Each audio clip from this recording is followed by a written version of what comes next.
And thanks for joining us as well. Sports Radio 810 WHB and ESPN Wichita 92.3 FM as we break down the game upcoming, Kansas and Iowa State. The Jayhawks and the Cyclones, both teams in the top 10. A rematch of a January 13th tilt at Fog Allen Fieldhouse. We're going to get into that here in the opening segment.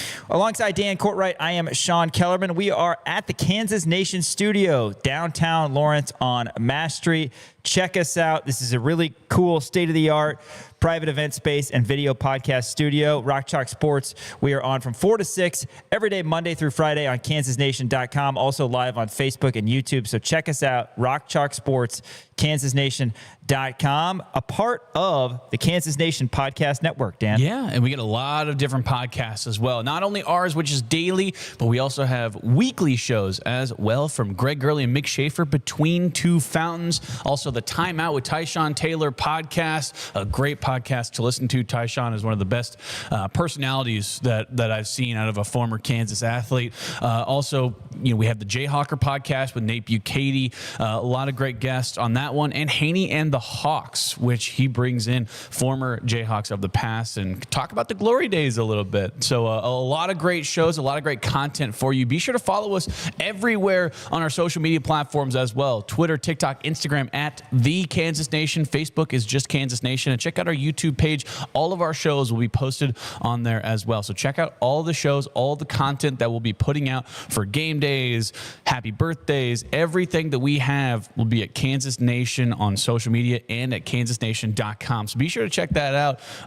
Really excited for today's show, though. Absolutely, and excited for the rest of this month for Kansas basketball. It's been amazing, the fact that KU has faced 4 teams in the top 15 in recent weeks, and they're 4-0, and they've still got to face 3 teams in the top 5 moving forward, starting, of course, with this matchup against Iowa State. Iowa State ranked number 5 in the country. It'll be interesting to see as Kansas beat the number 1 team, Arizona, and Iowa State lost to an unranked team, TCU, kind of where these teams will be. Obviously, a lot depends on what happens in the game, but those teams are going to be shuffled a little bit. If Kansas is able to get a victory, then that's big time. KU is going to be in the top 5 because then you have 2 wins against top 5 teams. I mean, how much of a story would that be for the Jayhawks? And Also a few top 10 teams have lost. So Kansas already jumping up a couple of spots there. Should KU lose, I can't imagine they're going to fall at all because your week still includes a win over the number 1 ranked team in the country. But if you're watching on kansasnation.com, stick around because we're going to have a full show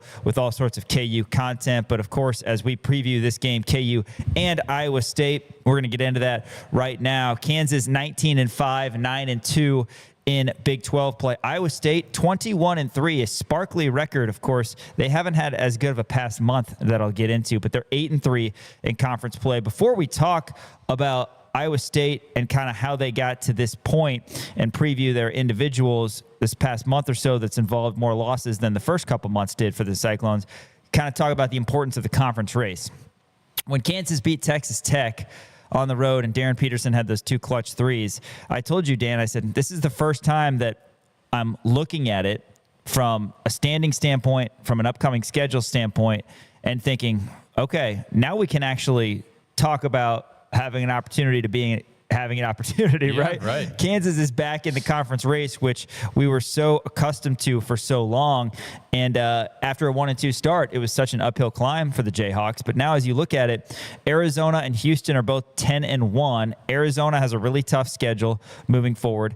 Kansas is alone in 3rd place at 9-2. And then Iowa State is tied for 4th place with Texas Tech at 8-3. And then there's a little bit of separation after the top 5 because 3 teams have 5 losses. TCU has 6 losses. And then you get to the 7, 8, 9, 10 loss teams, highlighted, of course, by K-State and their 1-10 record. But a lot to break down regarding the importance of the records. And we know that tiebreakers are a thing that we're going to get into here in the coming weeks as it relates to the Big 12 tournament and certainly NCAA tournament. They're going to look at how teams did head-to-head against other teams. But Big 12 tournament, top 4 teams get a double bye. Kansas is in pretty good shape on that front because as of right now, they're 1-0 against Iowa State and 1-0 against Texas Tech, the teams that have 3 losses. if you have to end up as the 5 seed, then you only get the single bye and you have to play on Wednesdays. Kansas, they're in good shape, having only 2 losses and tiebreakers over literally all the teams that are around them. They're also 1-0 against BYU and 1-0 against Arizona. So that's noteworthy. Iowa State 8-3.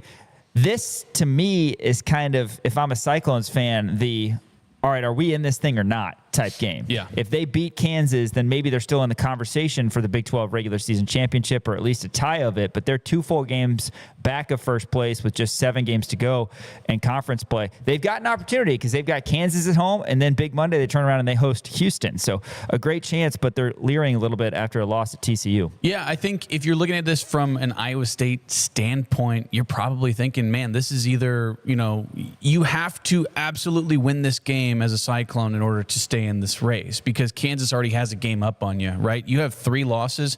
2 of them are to Cincinnati and TCU. That's not great. You also have another loss to Kansas and a bad loss as well. So there goes the tiebreaker. If Kansas winds up winning this game, Kansas beat you twice, all of a sudden you're completely out of it, right? You're completely out of the Big 12 race. So Iowa State, there's pressure on them. Even though they're a top 5 team right now in the nation, if they lose this game, they're going to be out, right? You look at Arizona, they have a tough schedule ahead. They could drop a couple as well.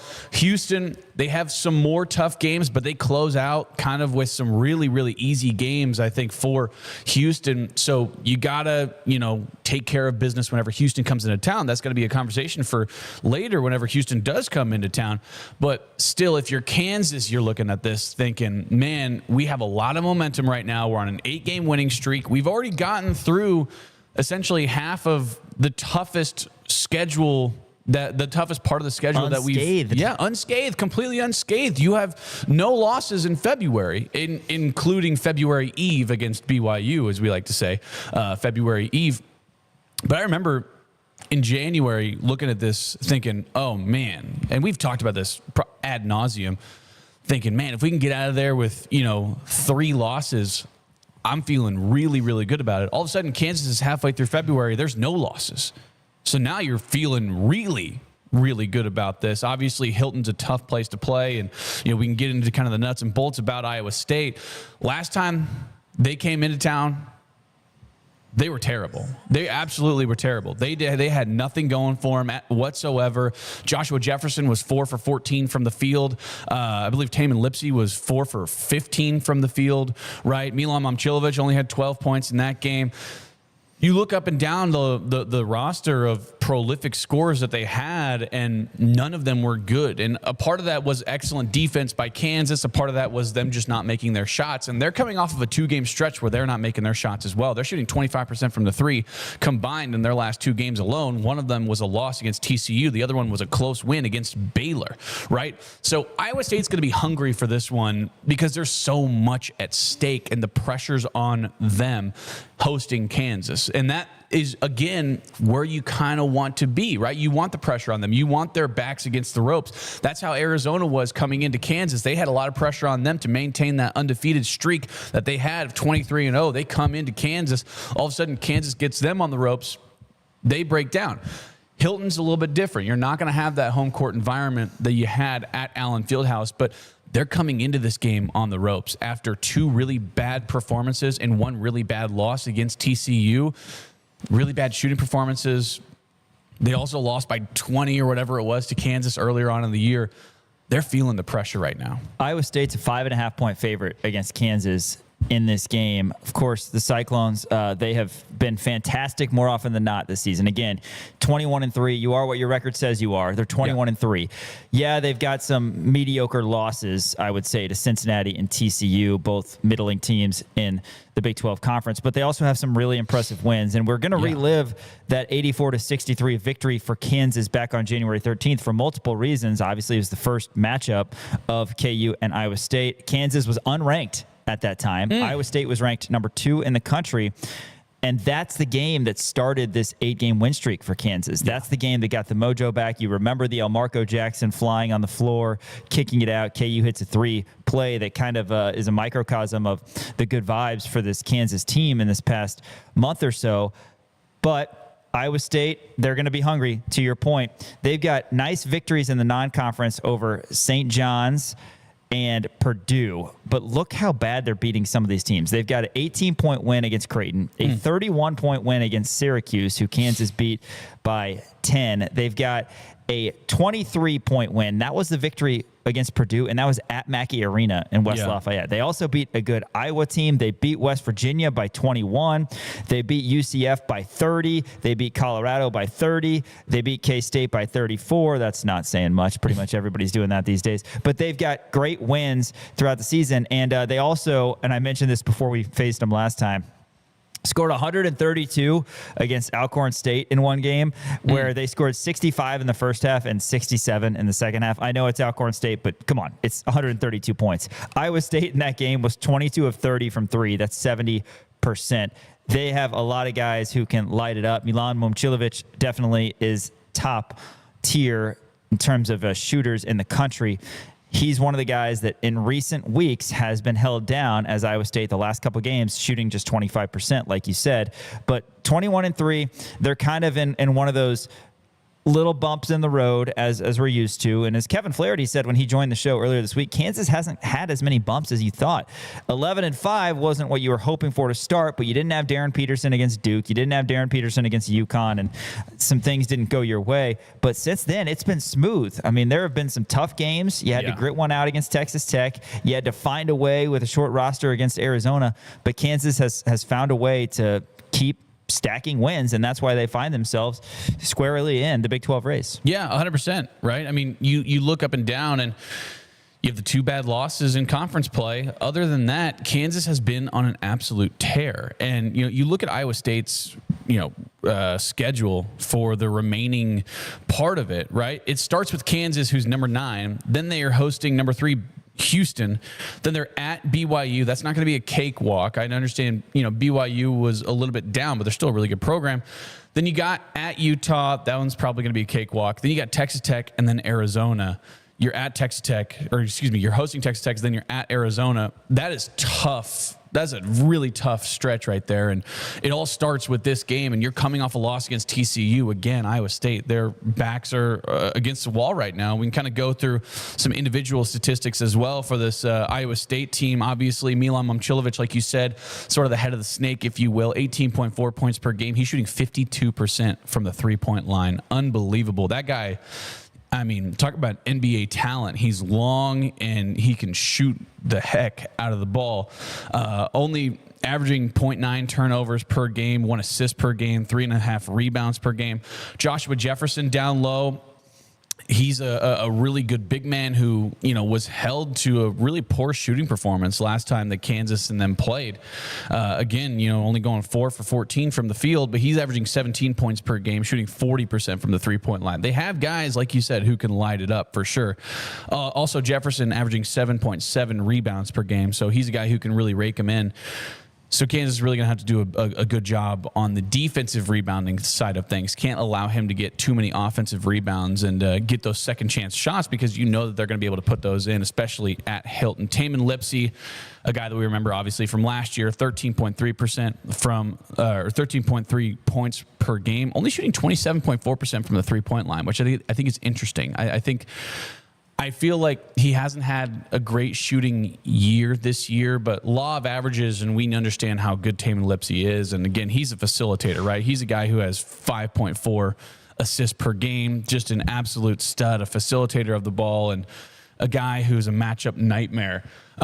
So there is that. And then Killian Torrey as well. Killian Torrey is really good, a really good guard kind of on the outside who can hit him as well. So you look up and down the roster, you go, man, this is a really good roster, but also, at the same time, Kansas did a really good job of not allowing them to score a lot the last time they played. Yeah, when it was a 21-point Kansas win, the three-headed monster, if you will, of Jefferson, Momcilovic, and Lipsey combined to go just 11 of 38 from the field. That's going to matter. Jefferson, who has a couple triple-doubles to his name this season, was just 4 of 14 and had 5 turnovers. So it really was a one-sided affair. The second half, it was 40-40 in that game. Kind of one of those KU shocks them in the first half, gets up big, and then, you're kind of running out the clock in the second half. But it still was a blowout win. That was the first loss of the season for Iowa State. So Kansas has handed 2 teams their first loss when Iowa State was previously 16-0 and Arizona was previously 23-0. Allen Fieldhouse magic and the guys finding a way to get it done. Hey, we are here at the Kansas Nation studio. Thanks for everybody watching on kansasnation.com. Appreciate all of our listeners as well on Sports Radio 810 WHB and ESPN Wichita 92.3 FM. Kansas Nation, we are your place to be for all things KU. Make sure you check us out, kansasnation.com, Facebook, Kansas Nation, Twitter, TikTok, Instagram at The Kansas Nation as well. Behind the scenes coverage of all things KU. We're previewing KU and Iowa State at Hilton Coliseum, a top 10 matchup, the second of two this week for the Jayhawks as they try to hopefully get their legs back a little bit from a performance that required pretty much 100+% effort from everybody out there. When you look at Iowa State, not surprising that they are top 5 in the conference statistically in pretty much every category from a team standpoint. Iowa State, and I'm looking at conference games only. I like to do that when we're this deep into the season. They are 5th in scoring offense, 77.8 points per game. They're also 2nd in scoring defense. Iowa State 3rd in field goal percentage, 4th in opponent field goal percentage. For what it's worth, Kansas is 2nd in both of those categories. Team 3-point field goal percentage, despite Iowa State being cold the last couple of games, they are still 2nd in the conference, shooting nearly 39% from 3. We know that that's going to be a factor. It's always a factor with Iowa State. And who remembers that Sullivan kid from the early 2000s? They had Jamal Tinsley. Man. They had Jamal Tinsley and Marcus Fizer, but I think it was Jason Sullivan was his name, and he just would pull up from the logo and had no problem. Iowa State, they're always going to shoot threes. Like I said, 2nd in the conference. But again, Kansas, they've shot the rock so well, and that's a story we probably haven't talked about enough. Kansas is 3rd in the conference at 3-point field goal percentage, Dan. Going into this season, we were saying, who's going to hit threes for this team? Well, Darren Peterson's going to hit threes. Melvin Council has picked it up a lot in conference play. Trey White has been pretty much consistent all season with a few blips on the radar, but great stuff for Kansas from beyond the arc. Interesting stat about Iowa State on the negative. The lone negative thing you see from Iowa State, as they are plus in the rebounding margin, as they're top 2 in the conference in rebounding and a top 5 team in terms of assist to turnover ratio as well. They don't shoot free throws well. Iowa State is 2nd to last in the conference at free throw percentage, 66.2%. So that's something that could be a factor in a close game. But obviously the prognosticators expect Iowa State to hold serve at home. They're going to be very hungry. We'll have to see how Kansas responds to another tough road environment. But you look at it, we're at the point of the season. Kansas only has 3 more home games and 4 more road games. And once you get to the postseason, you're not going to be dealing with these hostile environments. Right. As of right now, though, the goal for Kansas is to win a Big 12 regular season championship. And the fact that we're saying that when 1 month ago today was all worried about somehow beating the number 2 team in the country when you're unranked, it feels pretty good as Kansas has gone a month without a loss. Can they remain in the schedule from a scheduling standpoint? Can they remain in the race to win a Big 12 title, which we haven't done in a couple years? Yeah, and that's the thing, and we talked about it in the beginning of this segment, is that Iowa State is going to be hungry for this. They have all of the pressure on them, which is a perfect place you want to be if you're Kansas, right? And, looking up and down KenPom, Iowa State right now, they're 7th in KenPom. They have the number 6 ranked defense in the nation. Kansas, by the way, a little fun fact for you. I was doing this as you were talking. Kansas scored the most points on them all year. They have not allowed, I guess they had 82 put on them, but Kansas had 84. That's the most points allowed. Nobody scored over 85 points, which is really, really impressive. And you can see that, right? Taman Lipsey does such a great job at containing a lot of the prolific guards in the Big 12. Joshua Jefferson down low has done such a good job at containing some of the bigs down low, right? I mean, last time that we played, Florida Dunga only had 10 points in this game, right? Kansas did a lot of their dealing kind of around the outside and the mid-range and on the three-point line. But not a good shooting performance by, Iowa State the last time that Kansas went out and played them. So this is going to be a very, very tough matchup, and I have some keys to the game that I do want to get into. But just on the upward tick that we're seeing Florida Dunga have, on the upward tick that we're seeing Melvin Council have, which is crazy to say upward tick because he had a really bad shooting performance in the last game, but still did everything else good. Whenever I talk about upward ticks for him, Not necessarily talking about field goal percentage. I'm talking about every other aspect of the game. You talk about Bryson Tiller and how he's grown as a player and how much more aggressive he is as a player, right? Trey White had 5 threes in this last game against Iowa State. He's not been performing very well over the last few games. Obviously, a little bit turnover prone, not putting the ball through the net behind the three-point line. We need Trey White to be able to step up in this game in order to keep Kansas kind of in it, right?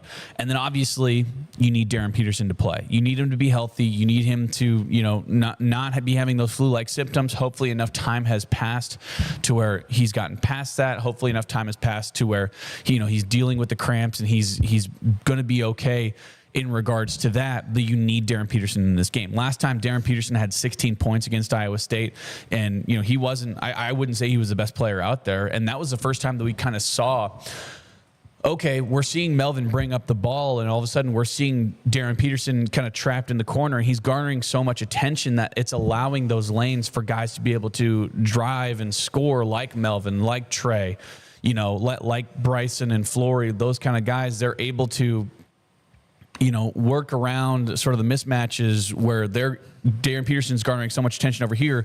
Let's work the other side of the floor, and they don't have as much help defense over there, and they were picking that apart. You think obviously Iowa State's going to understand that now, and they're going to do a better job in terms of the matchups or whatever. But if Darren Peterson plays in this game, that's going to be a game changer. Surprise, surprise. Yeah, and there's no reason to believe that he won't. Right. We heard from Bill Self, and we're going to hear a little bit more from Bill Self later if you're watching on KansasNation.com that, the narratives out there, negative narratives regarding Darren Peterson just aren't true. And Peterson played in the last matchup, and we'll get into this more a little bit later on KansasNation.com. But in the interest of this game about to take place at Hilton Coliseum, Dan, what other keys to the game can you give us? Because Kansas looks like a completely different team since the last time they faced Iowa State, mainly because of Flory Bidunga. Flory did have 4 blocks in that game and 10 points, but Kansas is just playing with so much confidence compared to a Jayhawks team that really, at that time, was just desperate. Yeah, absolutely.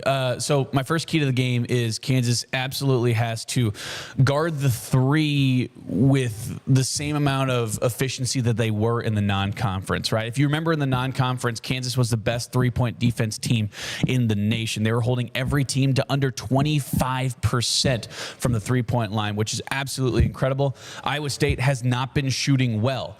I know a lot of people can say, oh, well, law of averages means that they're going to come out against Kansas and shoot the lights out, right? To me, I think that they still have their backs up against the wall. This is a must win for them. They're going to be pressing a little bit.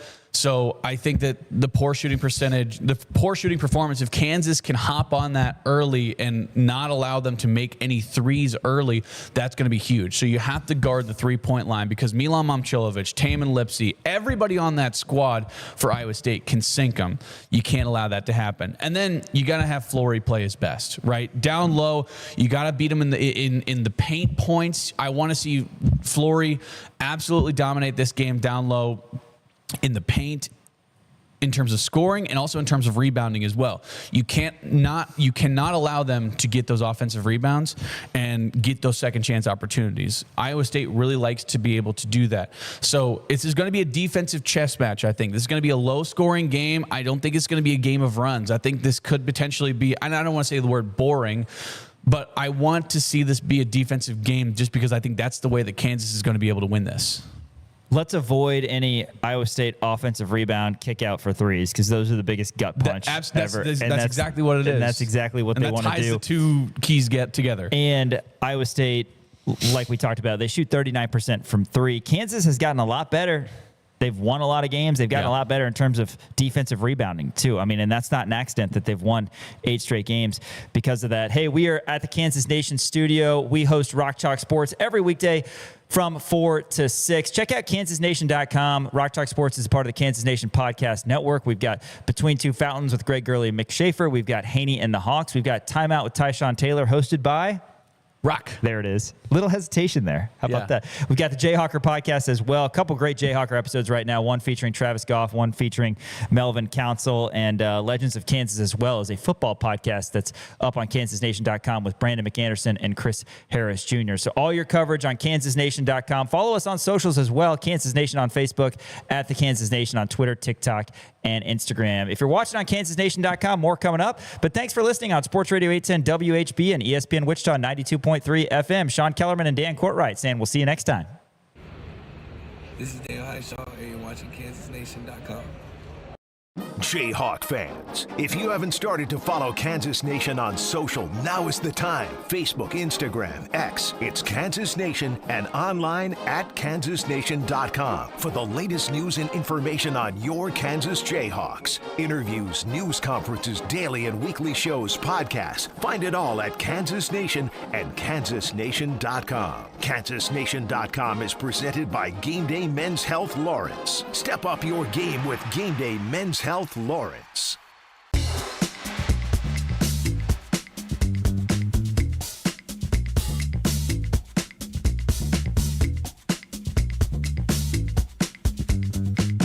Go all electric in a 2026 BZ for 0% APR. Built to move you, designed to electrify. Low APRs for 2026 Camry and Tundra models.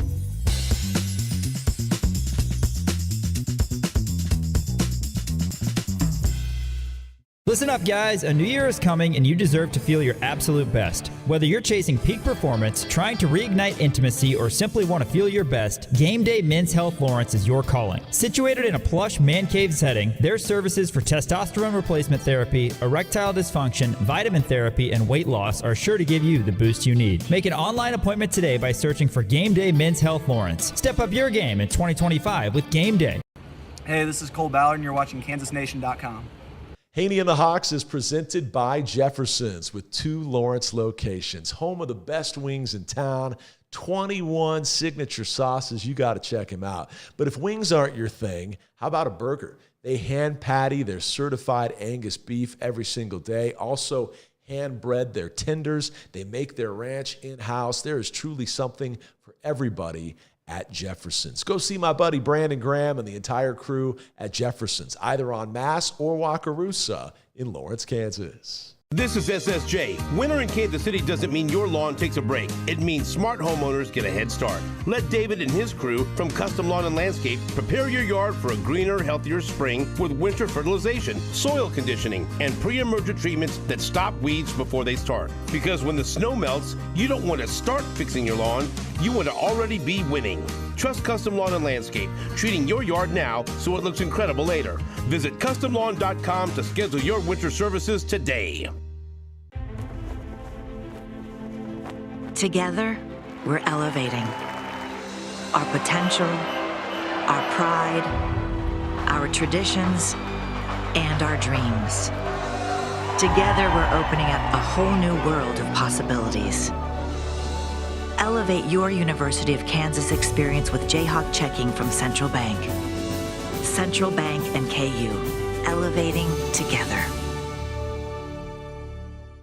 What's up, everybody? Dan Peterson. Everybody go check out kansasnation.com. Sean Kellerman, Dan Courtright, Elijah Schmidt, Easton John with you here in the Kansas Nation studio. Appreciate you joining us here at kansasnation.com. We're also live on Facebook and YouTube. Yeah. So excited on that front. We're talking more KU and Iowa State here as that's going down tomorrow at noon, 10:30 with the Crimson and Blue Show across the Jayhawk Radio Network. We're going to break down the matchup in further detail from January 13th, exactly a month ago today. And a little bit later in the show, we're going to be joined by Shreyas Laddha from the Kansas City Star. He will be sitting on that comfortable couch over there in our video studio room. Before he gets in, are we going to talk any Super Bowl with him? I don't think we can. Why not? Two of our guests. I feel like we need to rub it in. I told him that if the Patriots win, we're not going to bring it up. If they do lose, then I'm going to for sure bring it up. I mean, you can, but it seems cringeworthy. I don't care. I want Shreyas to, I want him to feel it. Yeah. Well, you know what? That's fine with me. You do it. But they were terrible. There's nothing that either of our guests who are Patriots fans could say that would make me believe anything different than what my eyeballs saw regarding Drake May or the Patriots. I asked you this question off air yesterday, and I said I meant to ask it on Monday after the big game regarding the Patriots. I said over under 4.5 years until they're back in the Super Bowl. That's such a good. I felt like that was the right number. I know that's such a good question, but again, the AFC is going to run through Mahomes, Burrow, Jackson, and Allen for the foreseeable future. Like, this was just a weird blip. Yeah. In, I think, it just rolled, the dice rolled perfectly for the Patriots in order to make the Super Bowl, but we all knew that they were not good enough to be there. I got to go over. 4.5. Yeah, I'm going to go with the over. So at least 5 years from now, the next time that Shreyas Laddha and Brian Haney will be watching their beloved Pats. Does Josh Allen and the Bills ever make it to a Super Bowl? In the next 4.5 years? No. Okay. No. I think Chiefs. I think the Chiefs. All 4.5. Yeah. Okay. Actually, no, wait. Yeah, that sounds right. Yeah, we'll go with that. I don't hate Josh Allen as much as other people do. I really don't. He's a good guy. Good guy. Famous wife. Yeah. I think that I might hate him more if he ever beat the Chiefs in the playoffs.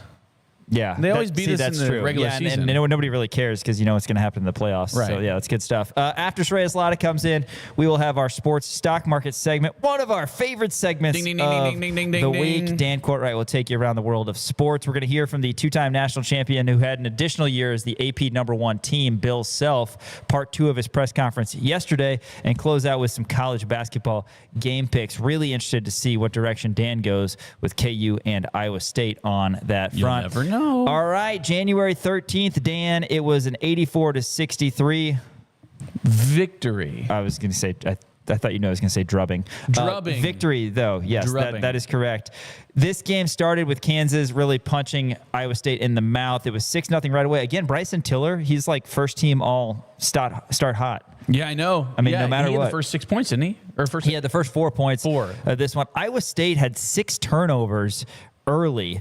And Kansas was up 11-3 after a bucket from Tiller that gave him 6 points. Trey White had a big-time game. He had 3 threes in the first half of this one. And from an individual standpoint, White was as good as anybody. He had 19 points, 5 of 7 from 3. Also had 10 rebounds. We talked about this a little bit last segment, but White, he's kind of hit a little bit of a bump in the road. We've talked throughout this season about how he's been a godsend in the portal, a la Melvin Council as well. But Trey hasn't been quite as confident. Hopefully those 2 free throws he hit at the end of the Arizona game to seal that away brings it back. Yeah, I think that, he didn't have a good performance. But when you look at everything else, right, him and Melvin Council Jr., they just remind you so much of each other in terms of they don't allow bad performances to even sink into their heads. They don't even know that they're having a bad performance, it feels like, right? Trey White, it's so easy for guys to be able to crumble, and I have a couple of guys in mind who I'm not even going to mention. When you're in that situation, when you're up by 2 points with 5 seconds left in order to make it a 2-possession game, there's 95% of the players, I think, in college basketball miss at least one, right? I mean, you look at Derrick Rose in the 2008 national championship game, right? I mean, that was that's what I'm saying. A lot of guys don't have that clutch gene, but Trey White, and you mentioned this, his rotation on the ball is just absolutely pure, and you love it. And you want to see him get back to that where he was at that Iowa State game. 5 for 7 from the 3-point line, incredible performance, 19 points.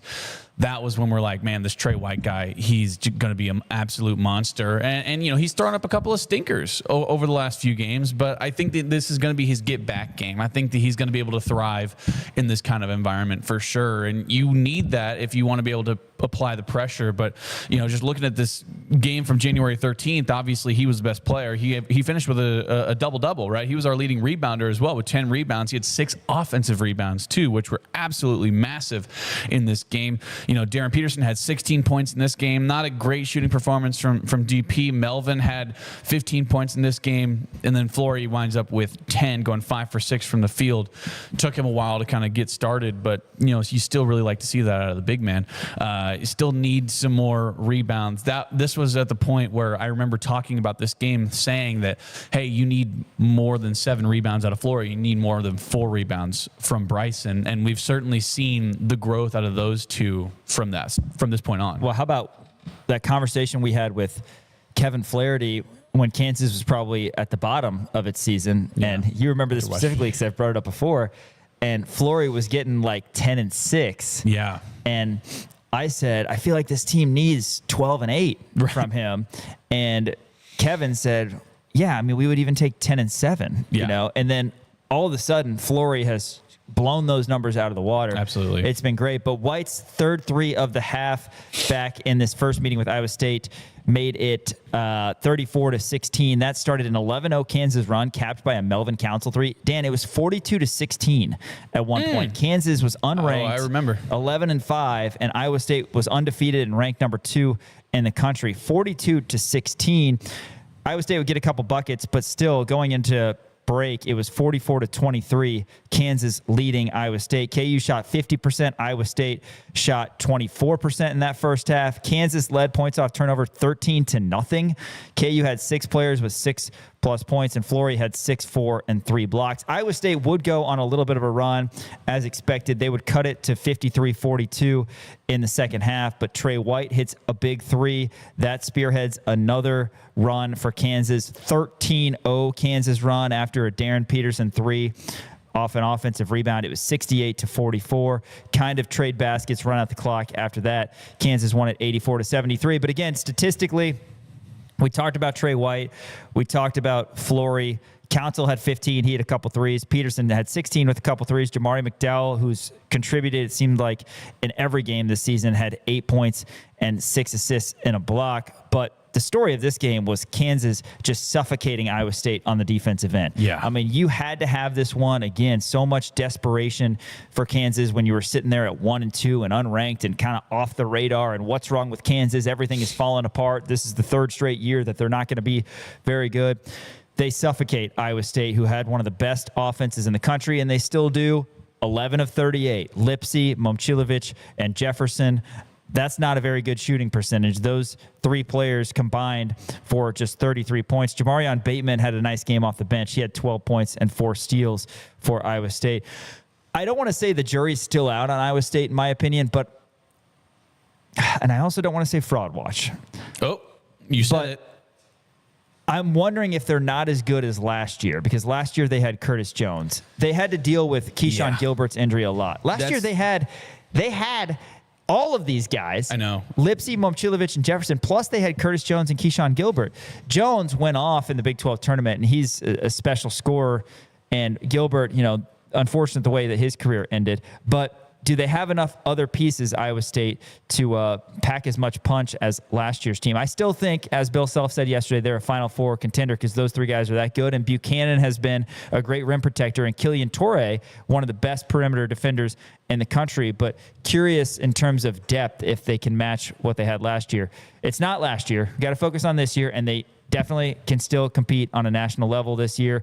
There's a reason that they're favored by a decent amount against Kansas. Yeah. A very, very good team. But I would be curious to know TJ Otzelberger's thoughts on that. Yeah, that's interesting. I guess I haven't really thought about that. Obviously, Iowa State was so good last year, and Kansas thankfully didn't have to go up against Milan Momcilovic in Allen Fieldhouse, which was obviously huge. But you have Momcilovic, you have Jefferson, you have Taman Lipsy. That's the 3-headed monster that you were talking about, right? But if you look at the game, January 13th, Killian Torre, 2 points. Blake Buchanan, their other starter, 2 points. They did have Jamarion Bateman, like you said, come off the bench with 12, and Nate Heiss, who had 12 too. But still, you can't have 2 of your starters go for 2 points respectively. You know what I mean? That's just that's just unacceptable. And I think when you look at the scoring, the field goal percentage, at least from Jefferson and Lipsy, 4 for 14 and 4 for 15 respectively, that's not going to happen again. Right? And Kansas is really going to have to up their defense. I think a lot of it was just they were having a poor shooting performance. And again, like I said, they're coming off of 2 really bad shooting performances in their last 2 games against Baylor and TCU. They wind up losing the game against TCU. So I'm of the optimistic thinking Keep them down. Keep them down. Bingo. Keep them down. Make them know that, hey, you guys have been shooting like crap. We're going to make you still shoot like crap. Even though the pressure's on, they're going to be pressing. This is going to be, and I feel like I've said this probably 5 times this show, but their backs are up against the ropes, man. They need to win this game because you look at the stretch that they have coming up after this Kansas game. It's going to be really tough. This is their first shot to at least keep their name in the Big 12 championship conversation. For different reasons, but the script has been flipped from when they came to our place. That's right. When they came to our place, the pressure was on Kansas for the reason of, is this season going to completely crumble and fall apart? Right. Are we a 7 seed again? Are we going to be 1-3 in conference play? I mean, that's what we were staring down. And that one win would be a miraculous victory against TCU at home. And now with Iowa State, not as if the wheels are falling off. They still are 8-3 in conference play, and they still had 6 wins in a row before they lost to TCU. Like you said, the pressure's on from a Big 12 championship standpoint. And again, we talked about this as well. You look at the schedule, Houston's schedule is what scares me the most. Arizona is just loaded with NBA talent. So that alone means they're probably, no matter who's on their schedule, not going to lose more than 2 more games. So that puts them at 15-3. I think I would be shocked if Houston loses 2 more games because they've got 4 games they're going to win for sure. And then they've got Arizona at home, at Iowa State, at Kansas. I'm thinking best case scenario from an opposing team standpoint, they go 5-2. So then they're at 15-3. And again, if they're at 15-3, Arizona's at 15-3, which I think is relatively reasonable to hope, then you can't have more than 3 losses if you want a share of the Big 12 title. Well, you don't want your 3rd loss to come tomorrow because then you're 9-3 and then you're like, all right, I got to lose the rest of my way. And there's a lot of, nobody expected TCU to beat Iowa State, and Oklahoma State beat BYU, and Kansas is going to have a tough game at Oklahoma State. But just from a win-loss standpoint for staying in the conference race, Kansas, this is important. You don't want to get that 3rd loss right now. Yeah, I don't know. Would you say Kansas has room to lose 1, right? Maybe. I would say maybe you have but room again, I'm to worried lose about 1 because I can see Arizona dropping 1, right? They still have to. They still have a couple of hard games. They need to drop 2, though. They need to drop 2. That's the thing. If Kansas drops 1, they need to drop 2. Yes, and like you said, you can see them potentially dropping 2. Yeah. I think they for sure drop 1. I can see them dropping another one just for that sake. But okay, I'll say this: Kansas has room to drop 1 if it's not Arizona. I think they can lose to Houston. Now, Houston also has a really easy schedule. Those last 3 games that they have going to be an absolute cakewalk. See, that's what I'm saying. Houston is who concerns me in terms of Kansas dropping any, because Houston gets K-State. I mean, that's essentially Arkansas Pine Bluff tomorrow. And then they've got Colorado, Baylor, and at Oklahoma State. Those are all wins. Okay, again, I've mentioned this before, but at Iowa State, at Kansas, and Arizona at home, I mean, okay, maybe they could lose 2 of those. They ain't going to lose 3 of them. No. There is no way on God's green earth that Houston is going to lose 3 straight games. Right. That's just not going to happen. They're built a little different, and that's the concern is that, best case scenario, I think from an opposing team, they go 15-3, the Cougars. Yeah. So that means Kansas can, like you said, only lose 1 more. And we still have to face 3 of the top 5 teams in the country. So we'll see. But if history says anything, Kansas is, if you're looking at these last 8 games, you go, oh, well, they'll be fine. Right? Oh, well, yeah, they're just going to win every game. Just win every game. They're love that. Just make all your threes. And why don't they just win every game every time? I understand it's that simple, right? I understand that you got your koi pond cleaned out. Tell us about your lawn, though, because Custom Lawn and Landscape is a new partner of us here at Kansas Nation. Yes, they are. Shout out to Custom Lawn and Landscape. I did get my koi pond completely drained, but right now is just a dirt mess. And I'm actually going to call Custom Lawn and Landscape to try to make it look prettier, because spring lawns don't happen by accident. They're built in the winter. February is the key month for soil treatment, pre-emergent, and protecting trees and shrubs from the cold. Custom Lawn and Landscape is scheduling winter services now, and spots are limited. So be sure to call them right now. Call Custom Lawn and Landscape or schedule online at customlawn.com. Custom Lawn and Landscape. Better lawns. Start early. at customlawn.com. When we come back on Rock Chalk Sports, we're going to be joined in studio by Shreyas Laddha from the Kansas City Star. That's next. ESPN Kansas City and KansasNation.com. I'm Kenny Logan Jr. and you're watching KansasNation.com. Jayhawk fans, if you haven't started to follow Kansas Nation on social, now is the time. Facebook, Instagram, X, it's Kansas Nation, and online at KansasNation.com for the latest news and information on your Kansas Jayhawks. Interviews, news conferences, daily and weekly shows, podcasts. Find it all at Kansas Nation and KansasNation.com. KansasNation.com is presented by Game Day Men's Health Lawrence. Step up your game with Game Day Men's Health Lawrence. Together, we're elevating our potential, our pride, our traditions, and our dreams. Together, we're opening up a whole new world of possibilities. Elevate your University of Kansas experience with Jayhawk checking from Central Bank. Central Bank and KU, elevating together. Listen up, guys. A new year is coming, and you deserve to feel your absolute best. Whether you're chasing peak performance, trying to reignite intimacy, or simply want to feel your best, Game Day Men's Health Lawrence is your calling. Situated in a plush man cave setting, their services for testosterone replacement therapy, erectile dysfunction, vitamin therapy, and weight loss are sure to give you the boost you need. Make an online appointment today by searching for Game Day Men's Health Lawrence. Step up your game in 2025 with Game Day. What's up, everybody? Dan Peterson. Everybody go check out KansasNation.com.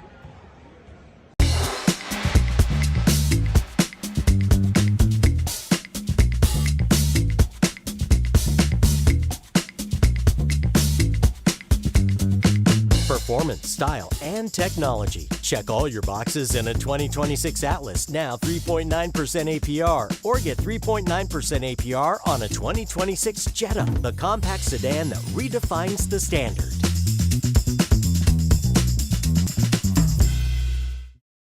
Hi there, Gary Joslin with Joslin's Jewelry. I'm not the class ring company. I'm a mom and pop jewelry store for 42 years. We were recently voted the gold medal #1 jewelry store in the greater Kansas City area by Ingram's Magazine. Come see us at Joslin's Jewelry, 9529 Antioch. Joslin's Jewelry, the jeweler you'll recommend to your friends and family. Joslin's Jewelry, for the best that's yet to come. Every weekday beginning at 6 a.m., Stephen St. John kicks off your morning with New Day with SSJ. Then at 10, get in the zone with Jason Anderson. And at 2, listen to the program with Soren Petro, Kansas City's favorite sports talk. Only on America's largest all-sports radio station, Sports Radio 810 WHB, the power of sports.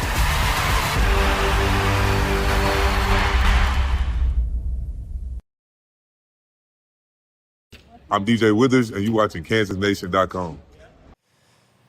Hey, Miles Schneer and his team over at Crown Automotive will get you in the vehicle that you need. Check out their line of new and used vehicles over on South Iowa and Lawrence, or if you can't get over there or are not local, check out crownautomotive.com. It is totally worth it. We love the customer service that they provide, the fact that they were the founding partners of us here at Kansas Nation. But Toyota, Volkswagen, whatever you need, those people will help you out. And, appreciate them. If you are able to get over there, tell them the guys at Kansas Nation sent you. Miles Schneer, the Lawrence Citizen of the Year. So shout outs as Crown Automotive will continue to be a big force in Lawrence area. Yeah, shout out to Crown Automotive. Citizen of the Year, Miles Schneer. Check them out. They're going to get you in the car that fits your lifestyle. A whole line of new Toyotas and Volkswagens. And if those aren't your thing, I don't know why they wouldn't be.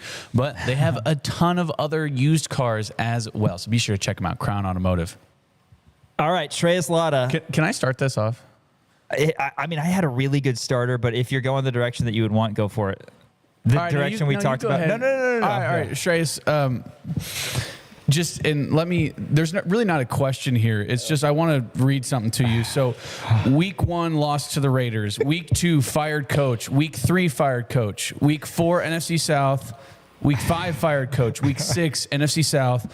Week 7, fired coach. Week 8, fired coach. Week 9, fired coach. Week 10, another NFC South team. Week 11, Jets. Week 12, Bengals. Week 13, fired coach. Week 15, fired coach. Week 16, fired coach. Week 17, Jets. Week 18, fired coach. Your thoughts? Dang, Drake May and the Patriots are firing a lot of coaches with how good they are. Like, that's all I can think about. Like, dang. Imagine that. And they still made the Super Bowl after they fired all these coaches? That's the thing. That's the Come thing. on, son. They had the easiest season potentially of all time and maybe the easiest postseason run of all time. Did they deserve to get... That's not true, though. They played 3 top 5 defenses before they got the Super Bowl, and then they played the hardest defense in the entire NFL. It was in a blizzard. Seahawks. I mean, it's still defenses are still good, right? C.J. Stroud had 4 interceptions in the first half. That sounds like a C.J. Stroud problem. He wasn't throwing 4 picks. He had 8 picks all year until that game. Okay. So that was the Patriots defense doing Patriots defense things. By the way, I can't be talking too much trash because, again, the Chiefs did not make the playoffs. And they probably won't next year, too. Sorry, guys. Hey, you walked into that. If you're going to bag his team, he's going to bag yours. I know. Again, I am well aware of where the Chiefs are right now. I think they'll be fine. I think my take on the Chiefs and the Patriots is I think the Patriots are going to have a worse record next year, but a better overall team because they'll have some of the gaps they filled in. I think they were a year early, and I said it to you like all year, like everything is gravy. So when they got to the Super Bowl, now you're like, shit. I want them to win because now they've got that far. Like, you can't lose. And then when they lost, I was like, well, I was a lot less sad than I usually am after Patriots Super Bowl losses.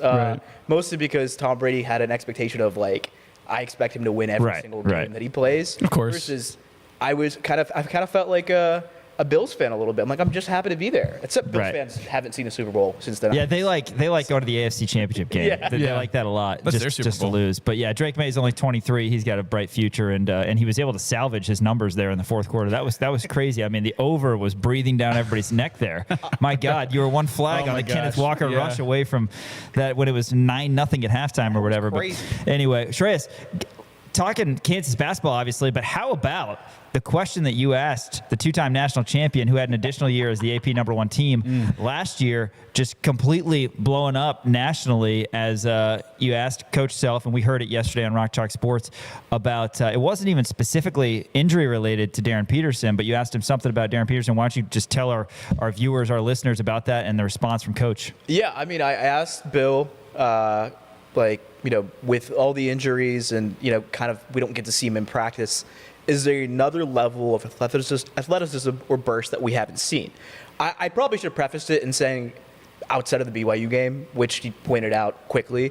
Bill answered the question in 30 seconds, and then he spent the next 3.5 minutes talking about the national media and logging on an X, which, first of all, who calls it X, Bill? Yeah, right. Yeah. That's a very boomer thing to say. I've never said X. It's Twitter forever. And then he spent the entire time just talking about how the narratives out there are untrue. I think it was interesting because he was probably been thinking about this the entire time. Absolutely. I think that's what it was. Is he knew he was going to get asked about Darren Peterson, so he knew what he was going to say, which is fine. Boiling up. Absolutely. And I'm like, for me, I'm happy he said it because honestly, the entire discourse around Darren Peterson was nauseating. Actually, that was my lead for this mailbag today, was the entire discourse has been nauseating because there's a lot of people who are not informed because they just rely on national reporting instead of local reporting of what's going on in front of them or behind the scenes. And all the national guys, I've said this to you guys before, have not decided to do any actual reporting from Peterson's side of the camp or even Kansas side of the camp. So we just get a bunch of national guys saying stuff like,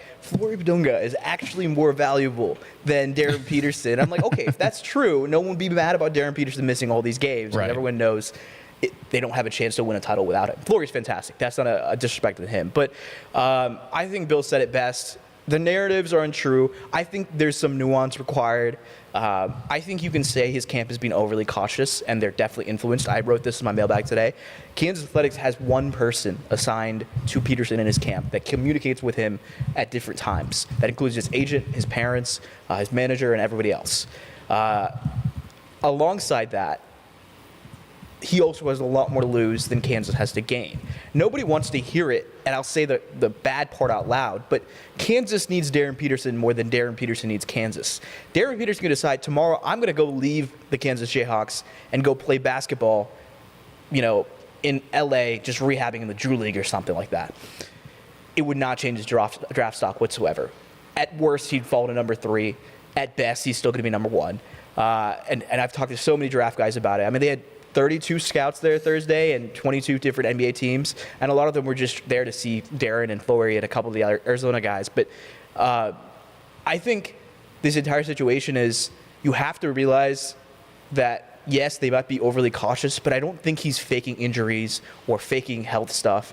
We can get on him for maybe, okay, he should have played through whatever flu-like symptoms are, but then it turns out he's not even full health in practice these last few days. Yeah. So maybe he was actually sicker than anyone anticipated. That is a real thing. Everyone wants a grand conspiracy, but I think the reality is, I think they have a level of, they want him to be healthy and feeling good out there that is higher than the typical college basketball player because of what is at stake.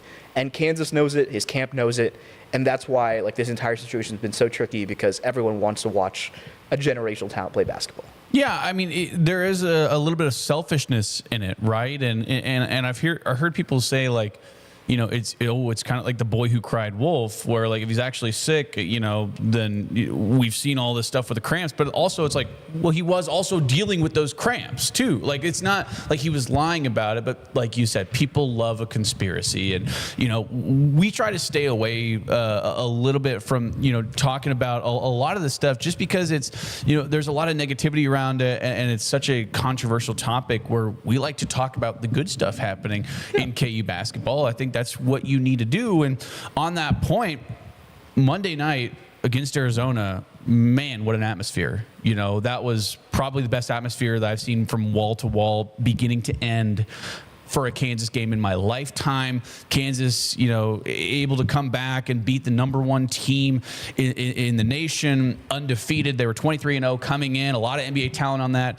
All of a sudden, 10 minutes before the game, you find out you don't have Darren Peterson. I mean, that makes for a storybook kind of, we know now that they're coming out with a docuseries, but that's something you make a documentary about. That game was just incredible. And Kansas is on an 8-game winning streak right now. They have a tough one coming up against Iowa State, but just kind of break down what you saw in that Arizona game. I mean, it was the best game they've played all season, and they did it without their best player against the best team in the nation. I mean, that's a quintessential, back against your wall type win that you want to see from a team that has title aspirations. There's been a lot of that during this, winning streak, where they've won games where maybe they shouldn't have won. The Texas Tech game comes to mind. This game comes to mind. And honestly, it's been so impressive to see how them play on both ends. Flory has just become a tremendous talent. I'm having guys who were pretty unsure about Flory, about the NBA, now ask me, hey, I was watching Flory there. He actually looks really good. His switchability is really good on defense. He's unlocked something. He looks pretty good on offense, The question with Flory has always been, what is his role in the NBA on offense? Because I don't know if you can play 6'8" center. Is he a 4? Is he a 3? He doesn't shoot jumpers, which he's been working on since before he arrived in Kansas. That's something his guardian himself has told me consistently. But it was a tremendous win. You have a guy like Jamar McDowell who doesn't play a lot of minutes consistently, and he comes in, starts for Darren Peterson. He puts up 10 points in the first half, 3 steals, 4 rebounds. That was huge. On top of that, the second half was all the Flory and Melvin Council show. I had no idea Melvin Council took 25 shots until the little pregame exchange. And I'm like, oh my God, he went 5 at 25? Right. But the defense in the second half was spectacular. After giving up 50% from the field, 51% from the field in the first half, they held them at 37%. Arizona looked really bad in the second half offensively. They went over 4 minutes without scoring. It was one of the most impressive defensive efforts and overall games by Kansas. And for me, the reason why I'm so optimistic about this team is it's built on defense. And you can win a lot of games with your defense as long as your offense gives you a chance to hang around. And the defense always gives them a chance. And this situation was kind of inverse. The offense kept them in the game in the first half. And the second half, the defense really kind of tightened up and won them the game. Yeah. So it was a tremendous win. It's got me thinking of how good this team can really be.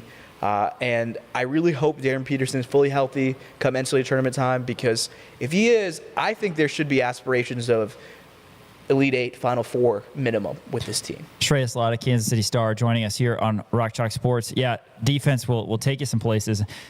I can't help but wonder how proud Bill Self must be of how his team has played this past month, because they're doing it essentially as he drew it up. we didn't get that from the last couple years of KU basketball. And I don't know who the photo was. I wish we had it to show you, but I'm sure you guys saw it of like, this is Bill Self basketball, where you had Trey White, Bryson Tiller, and Flory Badunga all on the ground and Council going to good. Like, it's just the want to of this team. And I think that's the next level is Kansas is going to stay in a lot of games and they're going to win a lot of games because their defense and they have enough talent offensively with or without Darren Peterson. But, you know, the want to from the guys is also something that has really made the fan base fall in love with this team. And you get Darren Peterson back, then you're at the next level. With Peterson back, you know that Kansas is much better offensively. Do you need to see anything on either end to make you more confident about Kansas as a national contender? Because we know that they have a lot of traits of winning teams. Absolutely not. I'm at the moment where I think they can win a national title right now if Darren Peterson is healthy. If he's not healthy, I think that's a Sweet 16 type exit. I just don't think they have the offense without him to win the games that are going to be ground out in a 6-game stretch. I think, you know, when I look at this team, the traits of national contender, like you talked about, they fit a lot of that mold. But also in the stacked Big 12, they look like one of the best, if not the best, teams in the conference right now. If they somehow win the Big 12, why wouldn't you say Kansas can win it all? And I think this is a team that Bill Self loves, and you can clearly see the chemistry within each other is really, really good. There's not it's just crazy how much can change in 1 year. When we were February last year, Bill Self was talking about we need to get away from each other. Oh my God, yeah. It was so bad, right? There was clear, you'd hear rumors about stuff happening behind the scenes with the locker room and this and that. And now it's guys like Flory are coming out and being so, personality, really shining and exciting. And, Peterson aside, this is what college basketball is about. This team is embodiment of that. And it's like a bunch of guys that love playing with each other, that are willing to kind of risk it all out there in the court, willing to dive on the court. And I think Peterson still, wants to do that too. But there's a different feel with Peterson, with the, of course, him compared to the rest of the team, because there's a lot more at stake for him. But it's been so fun to watch him play, and I love watching good basketball, and I haven't watched good basketball since Grady Dick put on a Kansas uniform. The last 2 years have been rough. Obviously we saw a little bit of good basketball with Kevin McCullough healthy that 1 year before he had the injury that kept him out of the tournament. But it's been honestly a lot of fun to cover them. It's been a lot of fun to watch them play, and it's nice that, I'm surprised that they're at a point where they're this good, because when we were talking about the West Virginia game, when we were talking about the UCF game, it felt like 3 years in a row, man, Kansas team just falls apart in conference play. But instead, they turned it around, and, they're the hottest team in the nation. Yeah, and this is feeling like these quintessential Bill Self teams that, you and I watched as a kid, and I'm sure you obviously, followed a little bit, but at the same time, going back and watching Devontae and Frank and Svi and all those guys and how close they were and all the chemistry that they had.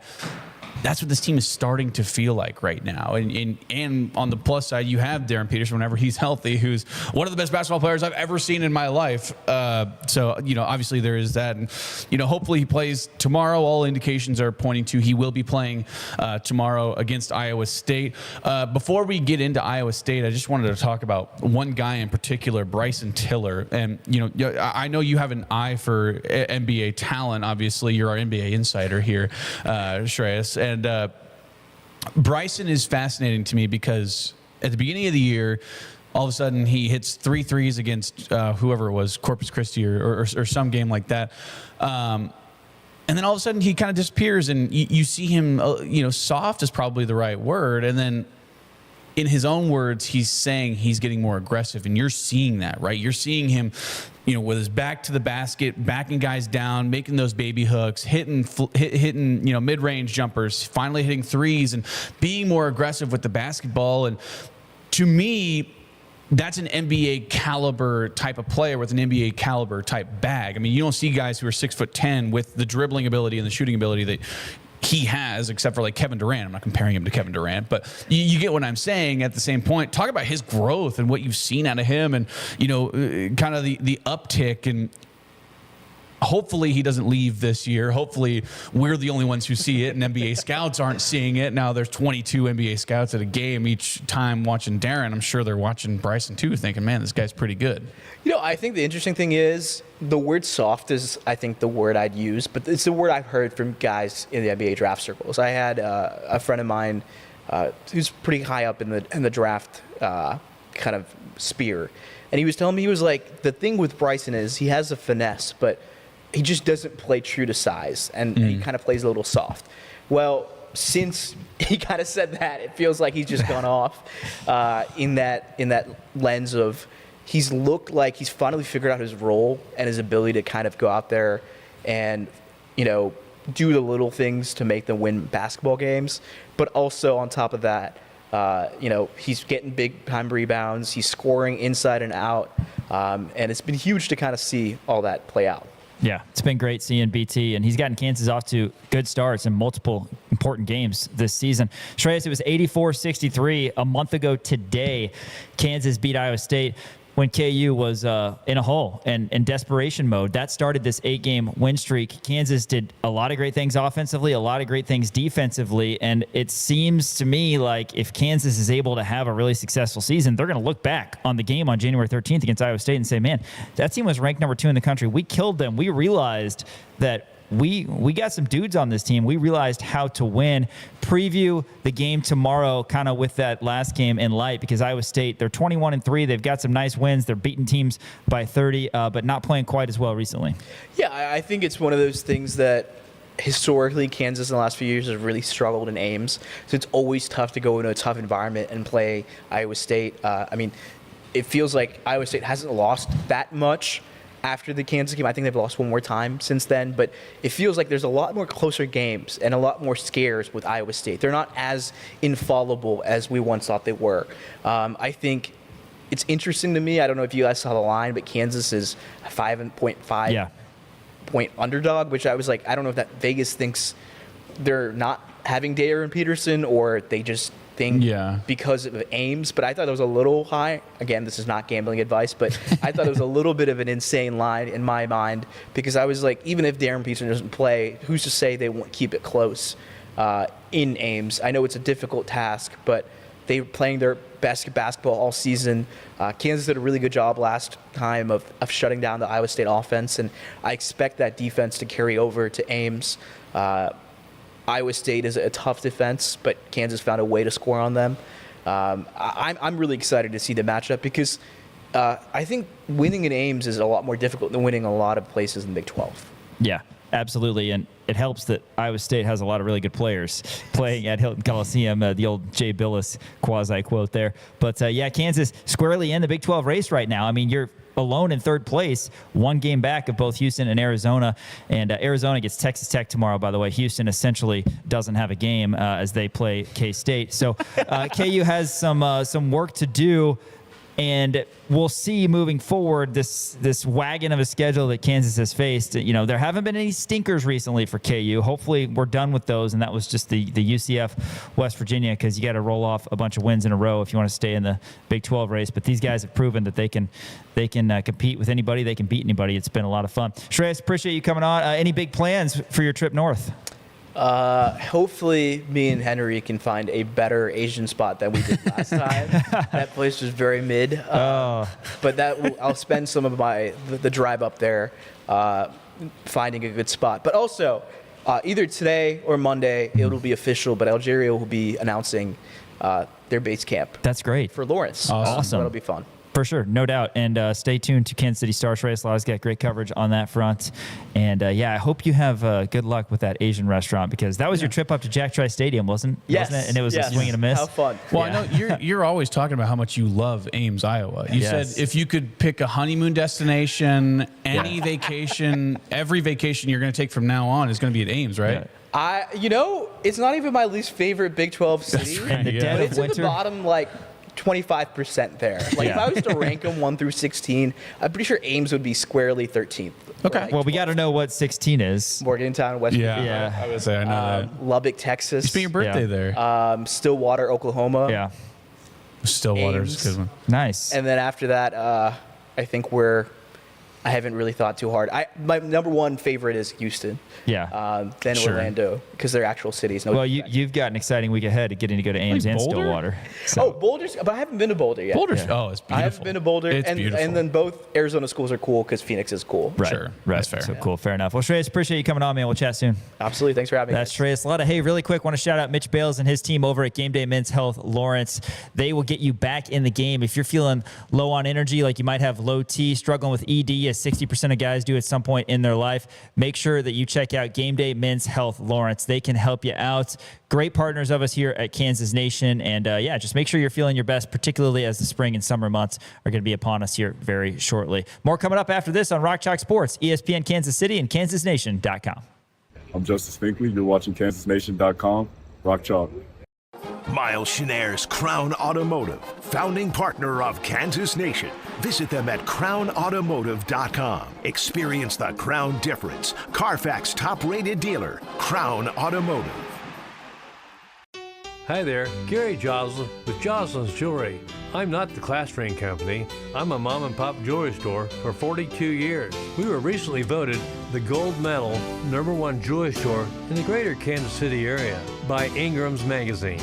Come see us at Joslin's Jewelry, 9529 Antioch. Joslin's Jewelry, the jeweler you'll recommend to your friends and family. Joslin's Jewelry for the best that's yet to come.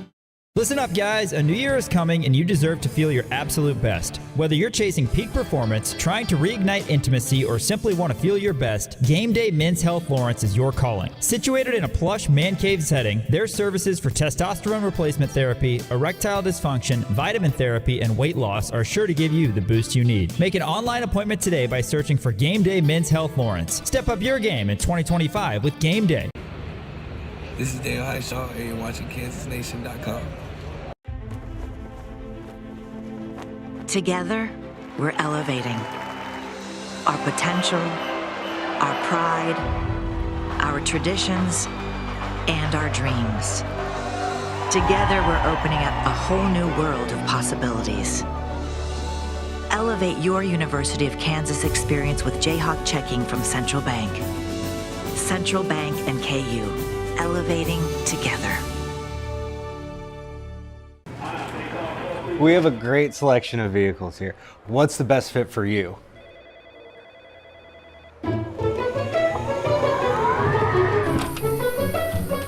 Maybe something a little smaller. Maybe just a little bigger. Getting closer. Perfect. Come experience the Chrome difference.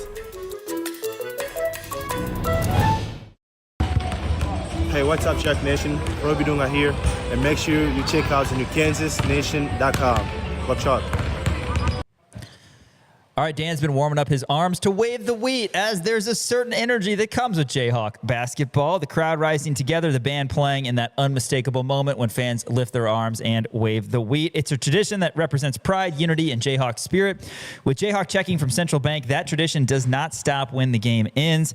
Jayhawk fans can carry their pride wherever they go with the official Jayhawk debit card, a simple way to show school spirit every day. Central Bank is proud to support the traditions and communities that bring people together, and as the proud community banking partner of the University of Kansas, Central Bank is committed to serving Jayhawk fans with banking options designed for real life, on campus, at work, and everywhere in between. So if you're ready to wave the wheat beyond the stands, learn more about Jayhawk Checking and the exclusive debit card at jayhawkchecking.com. That's jayhawkchecking.com. Central Bank, the proud community banking partner of the University of Kansas, member FDIC. I forgot to wave the wheat for the second one. You did. You also forgot to. In. This TV behind Elijah has women's skeleton going on right now, and I was locked in. Nice. That is frightening. No, I cannot. How do you find out you're good at that? That's what I was talking about. Did I mention that yesterday? I'm like, these people. Right. Like, how do you know you're good at like double luge? Yeah. Like men's doubles luge? Is that like a family affair? Yeah, it's like your parents get into it, and then I guess who knows. You also forgot to ring the bell. Ding, ding, ding, ding, ding, ding, ding, ding, ding. Sports stock market, and there's a deep drive by Castellanos. Deep drive to left. Nick Castellanos was released by the Phillies. Heartbreaking, but stock is down on having a beer after work. Did you see this? So this was after work? Is that what's going on? So actually, it wasn't after work. I guess it was technically during. Yeah, it was during the game. Yeah. Right. So Nick Castellanos, he apparently hit a deep drive to left, and then he got taken out of a game in Miami, and apparently this is like a story in the works with some like national things. So he wanted to get out of it in the beginning. So he wrote like a goodbye letter to Philadelphia because he spent so long in Philadelphia. Handwritten, wide ruled paper. Pretty good handwriting, I would say, for a baseball player. Apparently, this revealed that after he was pulled against Miami last year, he brought a beer into the dugout and tried to drink it. Have you ever tried to drink a beer, or have you always just drank a beer? So I guess apparently he didn't drink it. So this is, and I'll go ahead and read this. I'll kind of paraphrase, but I'll read it. He said, okay, apparently I need to address a Miami incident. As one of my friends has informed me that there's an article waiting to come out without my consent or comments about the situation, so I'm just going to share myself. As a veteran of the game, baseball, there are rules, and I broke one in Miami after being taken out of a close ball game in front of all my friends and family. I brought a Presidente, which is a beer, into the dugout. I then sat right next to Rob and let him know that too much slack in some areas and too tight of restrictions in some others are not conducive to us winning. Shout out to my teammates and Howie for taking the beer out of my hands before I could take a sip. So he didn't get to drink it. Right. I don't know. Because Nick Castellanos is from Miami. So all of his friends and family were there. And he was having a bad game and he got taken out. He's probably mad, and I don't know. You've had a tough day at work every once in a while, and then you get home and you crack a cold one. Have you ever done it? Right, but you said get work? home. Yeah, then you get home and do that. Have you ever cracked? I just think this is a beer. I just think this is the weirdest story in terms of everything. This is strange. He got released, and then he's going and he's handwriting on wide ruled paper about an incident where he got taken out of a game and then brought a beer, but didn't actually drink the beer. It's very strange. I don't get it. I don't know what to make of this. I don't know either. Is he like why? Dog doo-doo? Is he doing this so that he can get signed by somebody else? Yeah, I mean, that's the weird thing. I just don't get, like, is there going to be a fine? Has he already been fined? Like, he didn't drink the beer. He brought the beer into the dugout. And it's funny that he's writing this out. Yeah, why? Like, and not releasing a statement. Do a notes app, man. That's what everybody does. Notes app. True. Just type it out. Yeah. But I appreciate the effort it took. You don't get handwritten letters anymore. You don't. And I think that's a lost art. How about Castellanos though? Future Royal, great. Who knows? We could use some depth. I would in the be outfield. okay He's with not that. a very good defender, but No, I don't but we hate need Nick more Castellanos. bats, though. And his kid is like, I feel like his kid's like 8 or 9, and he's always posting fun stuff with his kids. So yeah, that's he's true. a big baseball fan. All right, Shout what out. else we Deep got? drive to left. Stocks up on fantasy football punishments. I have a picture of this. This is great. So apparently, speed skater Casey Dawson lost his fantasy football league this year, and for the punishment, he had to carry around a ridiculous phone case and also a pink backpack. And unfortunately for him, he's in the Winter Olympics. So he's walking around with not only a pink backpack, but a phone case with a foot on it. Where do you even find that kind of phone case? Man, I want to look the up World Wide Web. Foot phone case. How weird is that? Yeah, here it is on Amazon. My goodness. Foot phone. How much is it? All right, I got to look it up now myself. It's $16. That's not bad at all. Wow. That's really not bad. But shout out to him for at least going through with it. I like that. Who comes up with that? And it's like a 3D. It's pretty deal. great. Yeah. I had one that I thought of. Nobody wanted to do it because it was maybe a little too much. There was like this wolf eyes entire back windshield sticker that I said, if you lose fantasy football, you have to put this back windshield sticker. And it was like just 2 big wolf eyes on the back windshield. And I thought that would be so funny. Yeah, that's better than cover a up foot. the entirety of your windshield. But also I was like, I don't know how permanent that is. Like, can you take it off after a year? Because some of those stickers are hard to get off. Right. But again, it's fantasy football. I mean, don't lose. Don't lose. That's right. Don't lose. It's not that bad. It's not that bad. As long as it's as long as it's under a certain umbrella. Also, like if Casey Dawson's like friends with, like he's probably the worst guy to lose this. Like he's probably in this with like accountants and like like regular old Joes, and he's the only one who's going to be on national television. And he has carried around a foot phone case and a pink backpack. Shout out. I'm glad he did it. I'm really glad. I bet they made him do that. Stock is up on the friend zone. Fletcher Lawyer. See, I didn't read this way. So you didn't. So Fletcher Lawyer, he posted a picture with a lady named Harper Murray, who, by the way, is a Nebraska volleyball. Yes, very good Nebraska volleyball player. Very good Nebraska volleyball player. They were hanging out. She's wearing a Purdue shirt, which obviously, like, that's because she's in with his number, his number on it. Fair. And he said, biggest Boiler fan. They took a picture. They're hugging. And it's Purdue nice. won. Well, they're doing the side hug. Yeah, they're doing a little side hug. And then Harper Murray made sure to clear the air and said, she has a tweet about this. She says, been friends since we were 12. Yeah. So LOL. It could be friend zone. Do we have that tweet up? Oh my God. It could be friend zone. I'll say that. But hashtag still single though. She could just be clearing the air because she's a Husker and she's wearing a Purdue shirt. So she's supporting him. Oh, interesting. So she could just be clearing the air saying, hey, we've been friends. That's why I'm supporting him. I'm not fading Nebraska. See, I think the way that I read this is that she's wearing a shirt with his number. Right. They're hugging. Which the number factor, and she wants to clear it up for everybody that she is still on the market. Oh, Hey, I'm not being tied down by this loser. Let us know at the Kansas Nation on Twitter what you think on that front, because I like it. I mean, it sucks because But you're right. People are saying friend zone. Whenever you publicly get friend zoned like that, like she's like, I want to clear the air. Just want to make sure everybody knows. Yeah, we're just friends. Like, ow. Yeah, a lot of the comments are like, hang in there, Fletch. You'll be fine. Yikes. Man, that's heartbreaking. It's heartbreaking. You ever been friend zoned before publicly like that? Publicly? I don't think publicly. Sure. Yeah. You? No. Okay, good.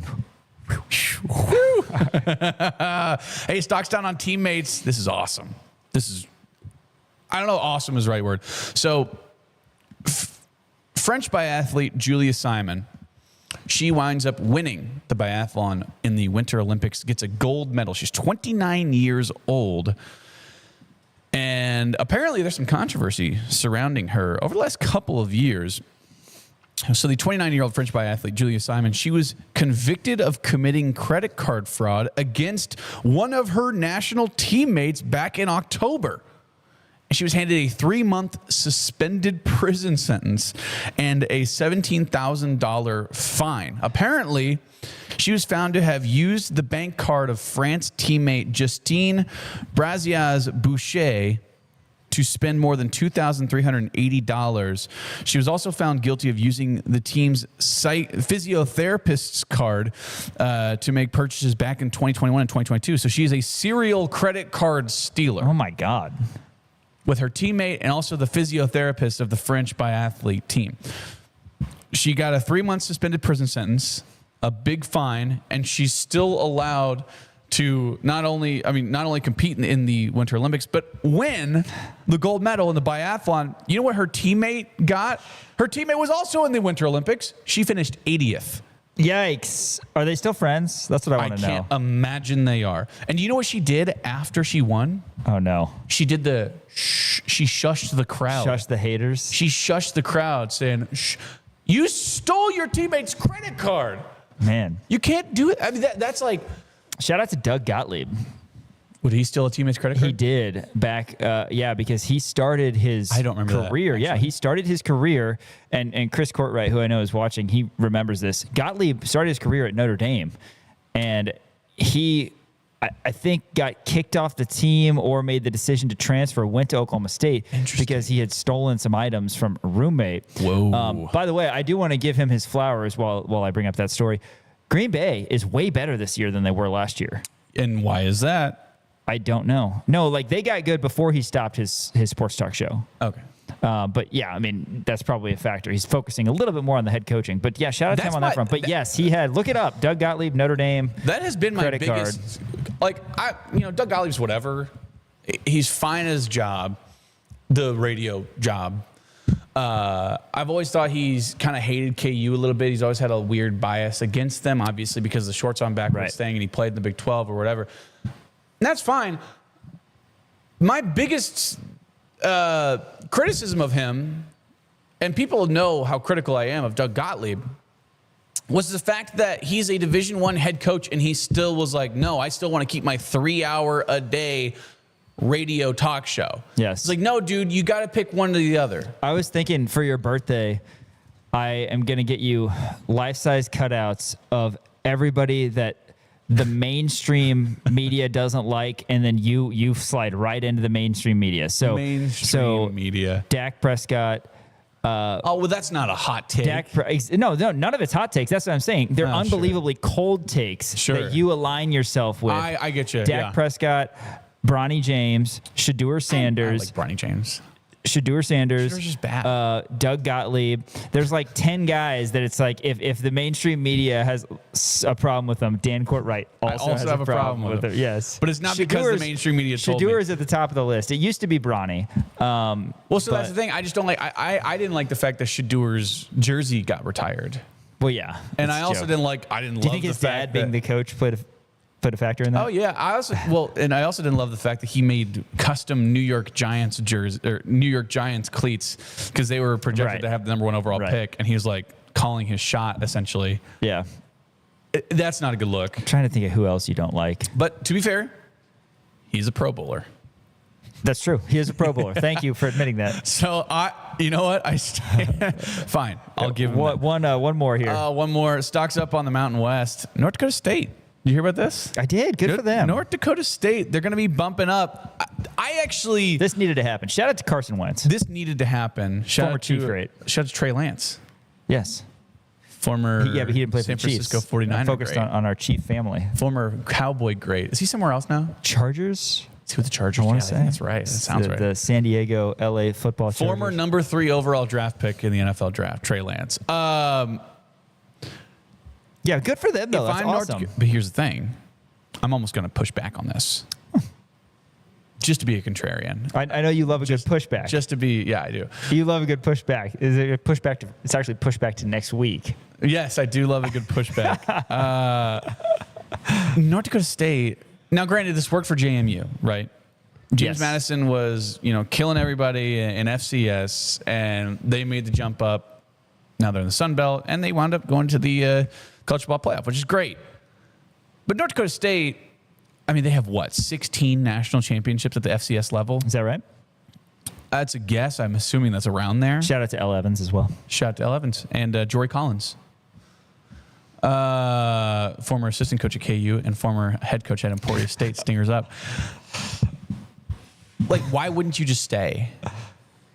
This has been talked about for a long time, and a lot of people were like, well, North Dakota State, they should just stay in FCS because they're just winning every year. You can make a living at that lower level and get a lot of money and just rake in the national championships. They did. Now you're at the big boy level. They did for a lot of years. I know. Why not continue? I don't know. Maybe that's just, I understand you're growing and it's probably going to bring more money in, but you're not going to be as dominant. Right. It's all about funds, man. There's 2 things in this world, and one of them is money. Well, I know that all of your bandwidth was stuck on sports stock market there. So we're gonna move away from that and hear from Bill Self. Part 2 of Bill Self's press conference from yesterday. We're gonna hear from right after this. Rock Chalk Sports rolls on, getting your weekend going here at Kansas Nation, ESPN Kansas City, and KansasNation.com.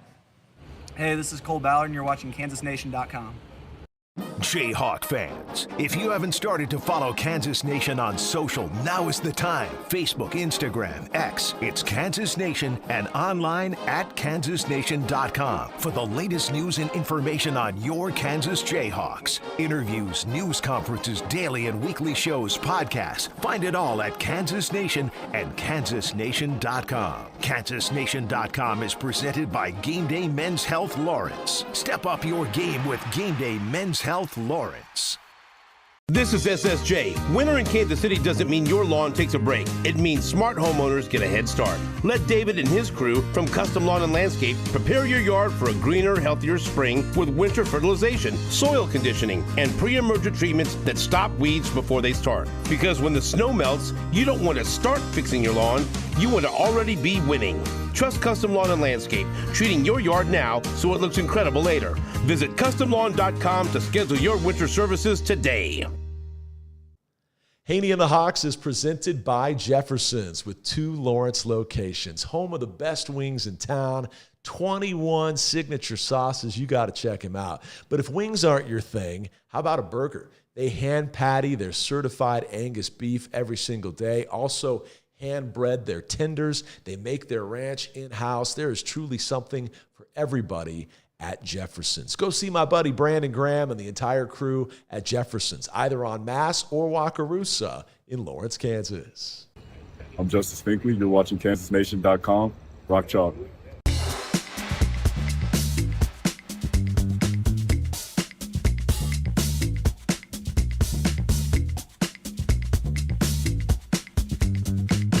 Go all electric in a 2026 BZ for 0% APR. Built to move you, designed to electrify.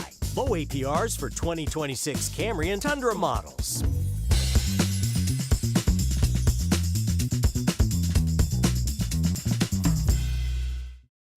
Hi there, Gary Joslin with Joslin's Jewelry.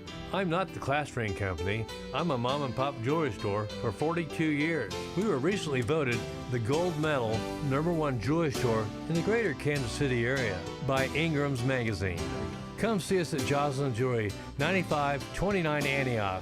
Joslin's Jewelry, the jeweler you'll recommend to your friends and family. Joslin's Jewelry for the best that's yet to come. Every weekday beginning at 6 a.m., Stephen St. John kicks off your morning with New Day with SSJ. Then at 10, get in the zone with Jason Anderson. And at 2, listen to the program with Soren Petro, Kansas City's favorite sports talk. Only on America's largest all-sports radio station, Sports Radio 810 WHB, the power of sports.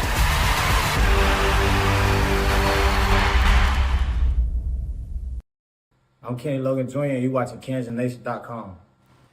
So Dan and I at one point previously did a double top 10 appetizers. That's right. And I will be absolutely darned if we didn't end up with the same #1, which is fried pickles. Yes. Fried pickles. We love. I might have to actually run across the street and grab some after the show. That sounds fantastic. And you know where I would go?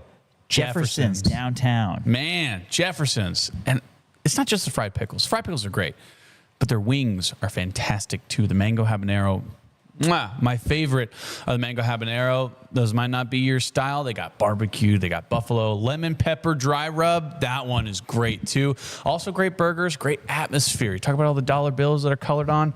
Man, we love us some Jeffersons. Be sure to check them out downtown and over on Bob Billings, I believe. Proud sponsors of Haney and the Hawks, one of our podcasts on the Kansas Nation Podcast Network. All right, let's go to the Allen Fieldhouse Media Room yesterday. Here, part 2 of Bill Self's press conference. Cold in here? It's kind of chilly. It's colder than it was in the arena. That's true. It was warm in there, wasn't it? Mm-hmm. I'm telling you, the fans shrunk the place.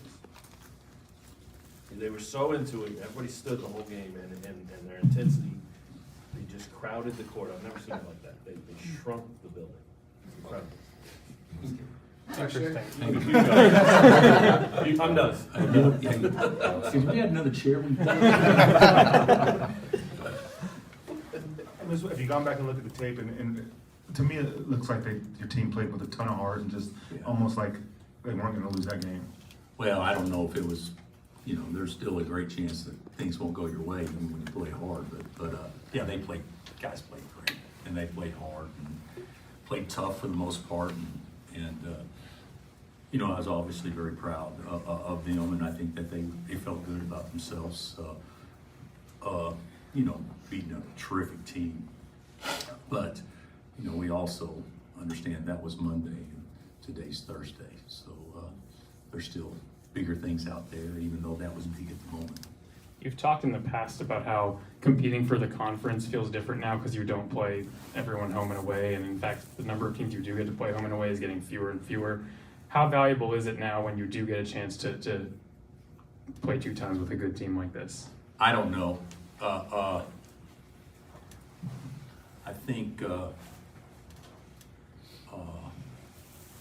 think it's good for your team moving forward.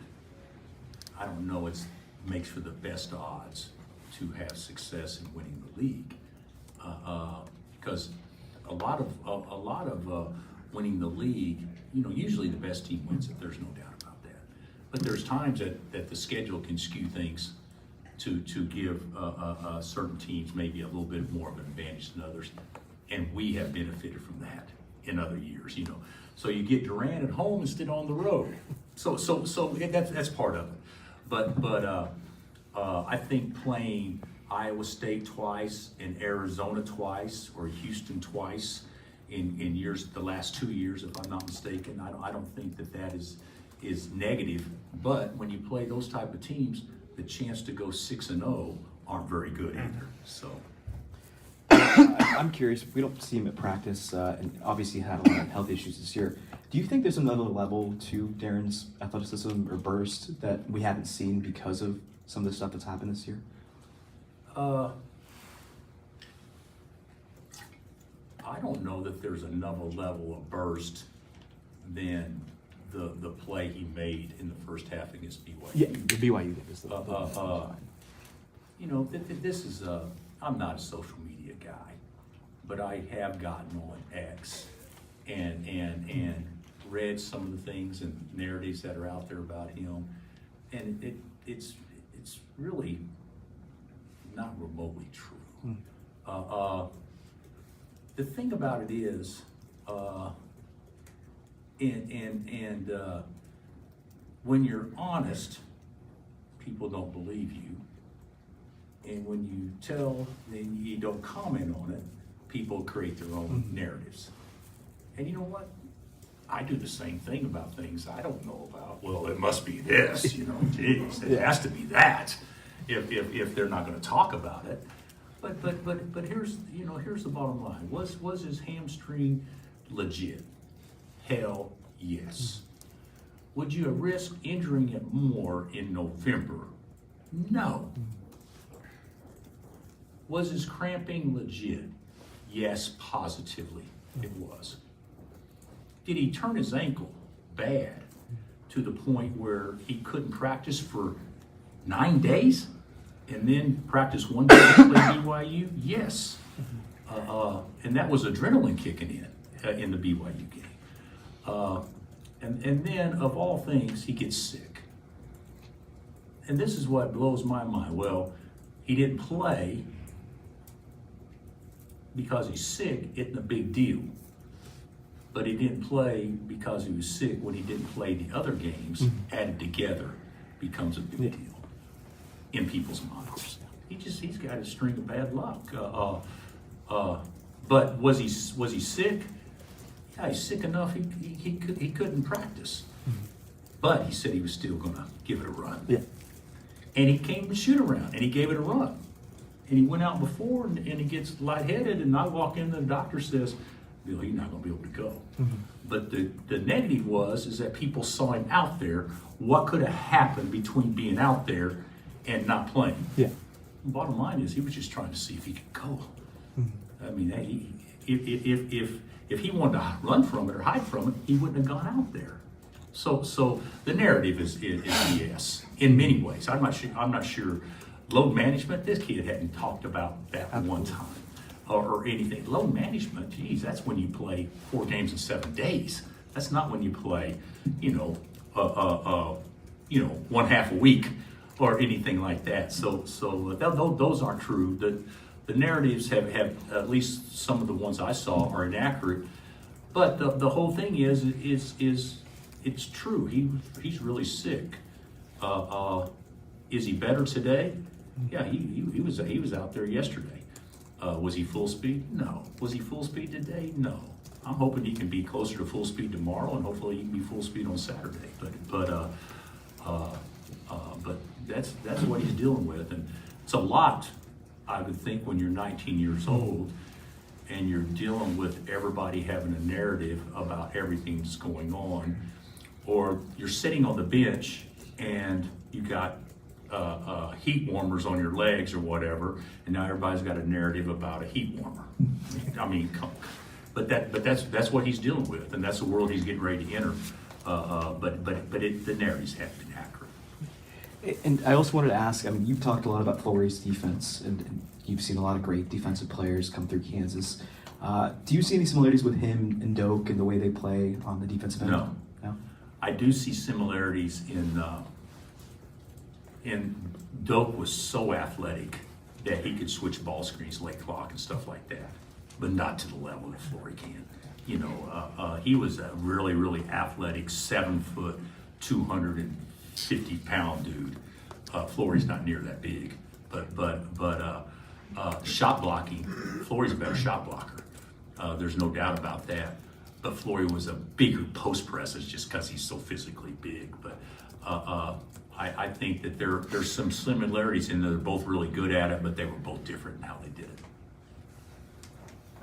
Specifically after this Arizona win, just want to get your kind of view on this team and seeing the players celebrate with the fans. It really feels like the fans love the players, but the players also love the fans, and that feels maybe different than, you know, teams we've seen maybe recently. Well, I get a kick out of this. Teams that we've seen recently, like we're talking about decades of whatever. We had a bad year by our standards last year. Year before, we would have been a 2 seed if Kevin hadn't got hurt. I mean, we lost an All-American for the last month of the season. Last year was a down year by our standards, without question.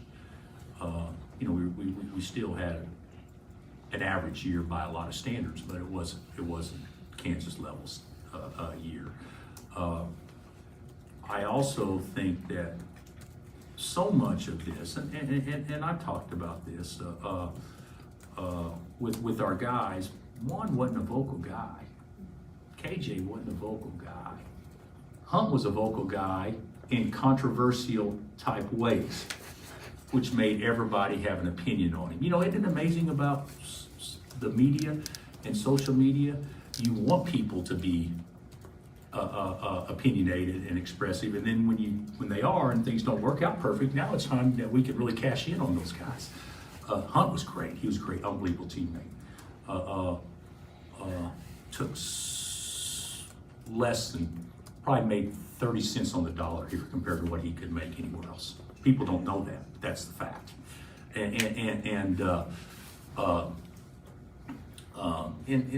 But we weren't as good. Pieces didn't fit as well.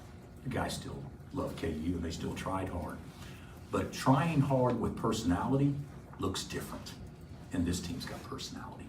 And so to your point, do I think that we're enjoying it more? Absolutely. And did I know that they went out and celebrated with the fans? Absolutely not. Although I wouldn't care, but I don't know any of that stuff. That's stuff that they do on their own, and a lot of that is spearheaded by Melvin, which, you know, I love that. He's going to soak in every minute he can of this place. That's Bill Self at the podium yesterday at Allen Fieldhouse. Hey, we're going to close out the show and officially get your weekend started with some game picks coming up next on Rock Chalk Sports, KansasNation.com, ESPN, Kansas City. What's up, everybody? Dan Peterson. Everybody go check out KansasNation.com.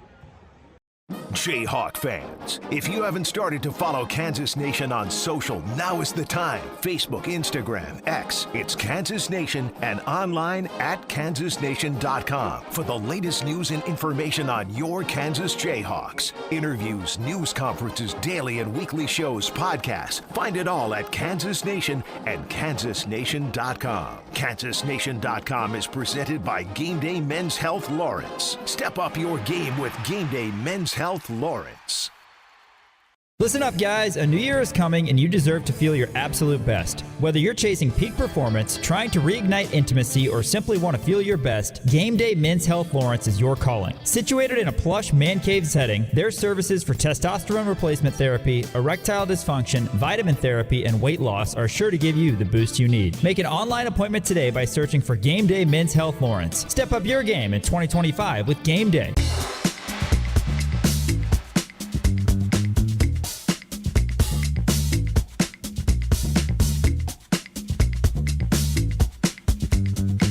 Performance, style, and technology. Check all your boxes in a 2026 Atlas, now 3.9% APR, or get 3.9% APR on a 2026 Jetta, the compact sedan that redefines the standard.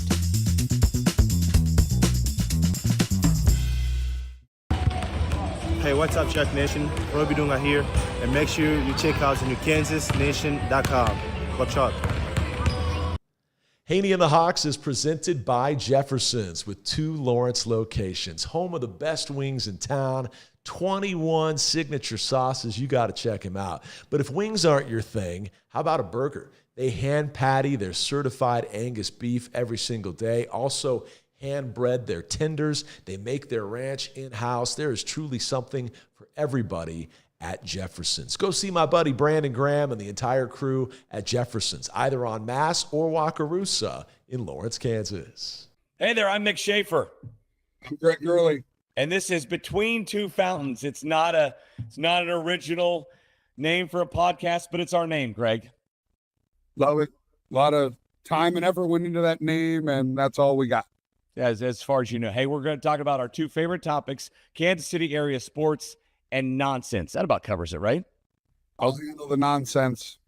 Yeah. We'll have the best guests as well, and the worst jokes come around every single week on Between Two Fountains. I'm Justice Finkley. You're watching KansasNation.com. Rock chalk. Welcome back. All right, Dan, tell us about custom lawn and landscape. You know, I've always said I want a thick, green, healthy lawn in the spring.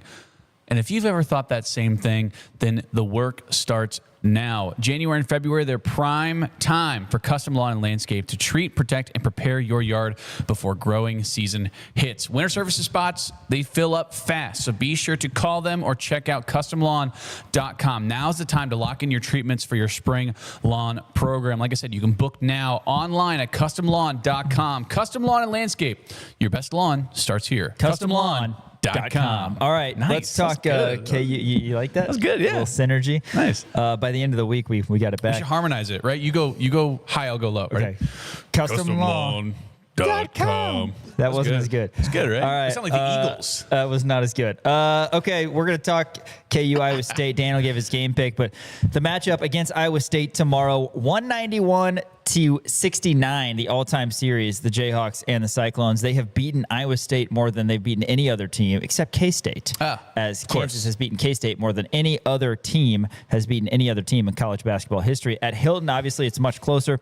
28-25, Kansas leads it. And as we discussed earlier this year, January 13th, it was KU 84, ISU 63. KU has 7 quad 1 wins, which has tied Houston for second most in the league and 4th most nationally. Arizona is first with 9 quad 1 wins. KU's strength of schedule is number 3 in the country, which is first in the Big 12 Conference. KU statistically doing well in a lot of areas. They lead the Big 12 in blocked shots with 6.2. That's second nationally behind only Georgia, 6.9. KU also leads the Big 12 in field goal percentage defense at 38.3%, which is 6th nationally, and 3-point field goal percentage defense, 29.6%, which is 19th nationally. That is going to play. Flory Bidunga, the last 13 games, he is 85 for 109 from the field. That is 78%. He was recently named to the Naismith Defensive Player of the Year watch list and the Kareem Abdul-Jabbar Center of the Year watch list. Darren Peterson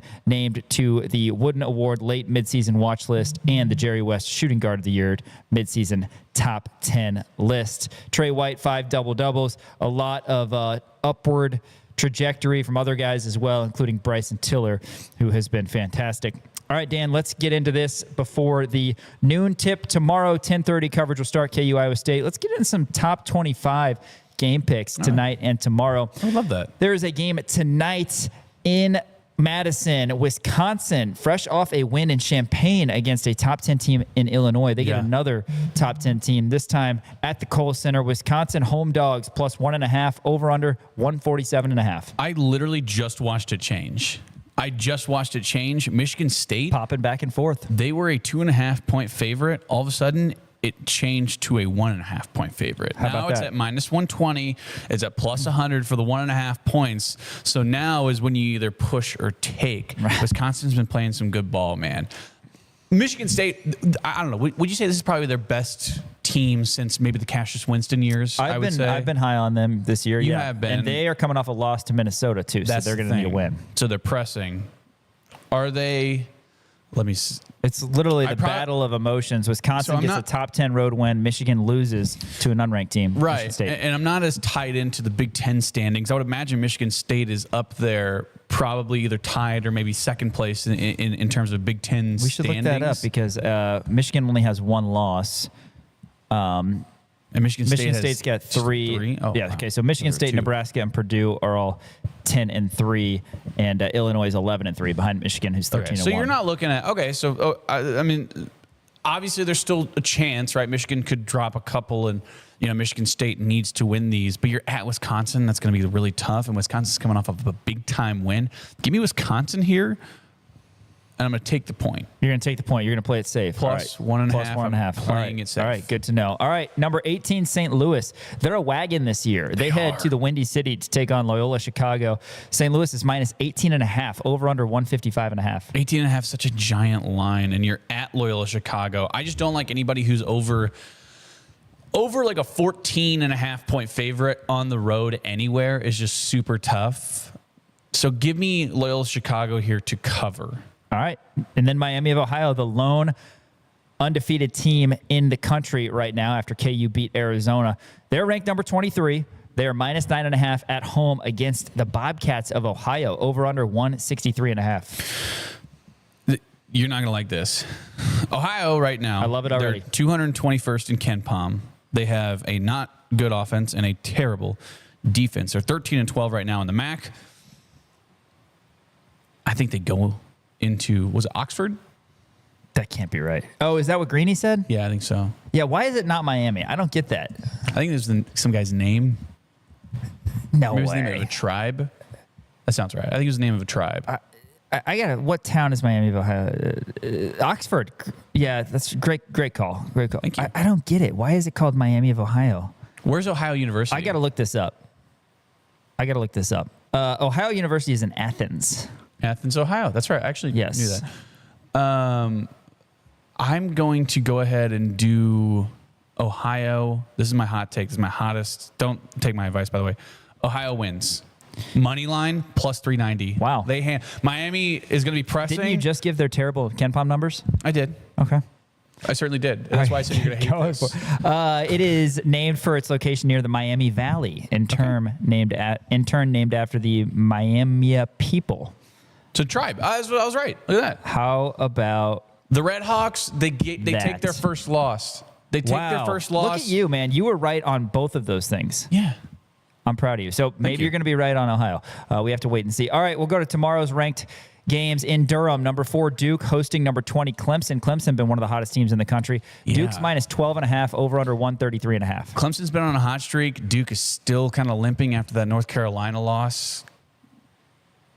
Give me Clemson to cover. 12.5 against a ranked opponent is just too high of a number. It's in Cameron Indoor. I get that. But Clemson's been hot. Give me them to cover. I like that. It's at minus 115, the public lecture as well. Number 2, Michigan. They survived. It looked like they were going to maybe go down to Northwestern. Ended up beating them by 12. They're hosting UCLA, are the Wolverines. Minus 16.5, over under 151.5. Yeah, they need to prove it to some people that they're still a top 2 team, even top 1 team as of right now. So give me Michigan to cover in this one just because it's in Ann Arbor. All right, number 7, Nebraska hosting the Northwestern squad. Minus 13.5 are the Huskers, over under 143.5. Give me that line again. It's not popping up on mine. Minus 13.5, Nebraska hosting Northwestern. Oof. Northwestern looked good against Michigan. Now they blew it at the end. Also, Nebraska coming off not a great loss. But I think Nebraska will bounce back. Give me Nebraska ball. All right, Nebraska ball. How about this really weird matchup that we've got? Baylor and Louisville. Baylor is at home hosting Louisville. Louisville is ranked number 24 in the country. Just a strange non-conference game. Plus 6.5 for the Bears, over under 164.5. Louisville just destroyed NC State. That is weird. It's Dickies Arena. Why is this game being played? It's a Dickies Arena. I don't know. It's like one of those weird. Strange. I gotta figure out the reasoning for this. The Big 12 ACC challenge. That's not It's a gone. thing anymore. It's gone.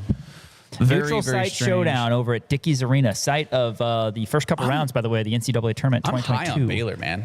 You're high on Baylor. I am high on Baylor. I think Baylor, just because of Cameron Carr and Tunde Yesufu, I think they're going to take over. I like them. Plus, it's in Texas. Give me it. Okay, you're taking Baylor plus 6.5 or Baylor? Okay. Plus 6.5, yeah. All right, sounds good. Mikel Brown, he hung a 40 burger the other night. He's going to be a lottery pick for Louisville. And the Cardinals, after a little bit of a rough stretch, are back in the national conversation. Number 14, Florida hosting number 25, Kentucky. Kentucky back in the rankings. They've been playing better ball quietly. Florida's minus 11.5. Over-under is 152.5. Yeah, Kentucky's been playing a lot better ball. Give me Kentucky on this. The line feels too big. Maybe it's the name bias, but again, Kentucky has been playing better ball. They're back in the rankings. Florida, I think they're not the same Florida team as last year. Xavier Lee has been playing better than better than he was. They thought he was going to be great, and he winds up being okay. Give me Kentucky in this one. Plus 11.5. Purdue's had a tough week. They won at Nebraska, and now they head to Iowa City. Number 13, Purdue at Iowa. Iowa home dogs at plus 1.5. Over under 139.5. They're home dogs, but give me Iowa. I think Bennett Sturts goes crazy in this game. All right, number 15. Well, plus 1.5, so you're taking the point. I'm going to take the point. Number 15, Virginia is at Ohio State. Cavaliers are minus 4.5. Over under 146.5. Yeah, Virginia's been playing good ball, man. I really do like their team. Give me Virginia. I think they go into Ohio State and win that game. Ryan Odom's got a good thing going there in Charlottesville. Number 12, Gonzaga at Santa Clara. Santa Clara has been one of the better mid-majors. Gonzaga's just minus 3.5. Over under 157.5. And that's the thing. I mean, Gonzaga, they obviously, publicly fouled their pants against a bad Portland team. Gonzaga, they understand the pressure that they have right now. I think they're going to kill Santa Clara. All right, Gonzaga minus 3.5. All right, two Big 12 games to get to, rather, that we certainly would not forget. Number 16, Texas Tech at number 1, Arizona. Arizona's minus 9.5. Over under 155.5. Man, I mean, it's just hard for me to imagine them losing by 10 points. You know what I mean? I can see them going in there, and I can see them losing by 5 or 6. I think Texas Tech covers this spread. I don't think they win, but I think they cover. All right, Hilton Coliseum, Iowa State, ranked number 5 in the country, hosting number 9, Kansas. Cyclones are minus 5.5. Over under 142.5. I agree with Shreyas. I think this line is egregious. I think Kansas is coming off of a massive win. I think Iowa State's coming off of a massive loss. Iowa State's going to be pressing. They have all the pressure on them. Their backs are against the ropes. Kansas beat them really bad last time around. Give me the Dan Courtright special. Kansas wins. Kansas covers. Plus 215 on the money line. Okay. Hey, you know what? It's worked recently. Let's keep it going. Yeah, it has Let's worked keep recently. it going. I've been on a hot streak, man. I 8 love games it. in a row. KU and Iowa State tomorrow at noon. Make sure you're locked into KansasNation.com for all your game day coverage. And also, the Crimson and Blue Show on Sports Radio 810 WHB and across the Jayhawk Radio Network will start at 10:30. That's going to do it for Rock Chalk Sports. Thanks again for watching. For Elijah Schmidt running the operations and Dan Courtright, Sean Kellerman saying we'll see you this weekend on KansasNation.com. ESPN Kansas City, KansasNation.com. I'm DJ Withers, and you're watching KansasNation.com. KansasNation.com is presented by Game Day Men's Health Lawrence. Step up your game with Game Day Men's Health Lawrence. We have a great selection of vehicles here. What's the best fit for you?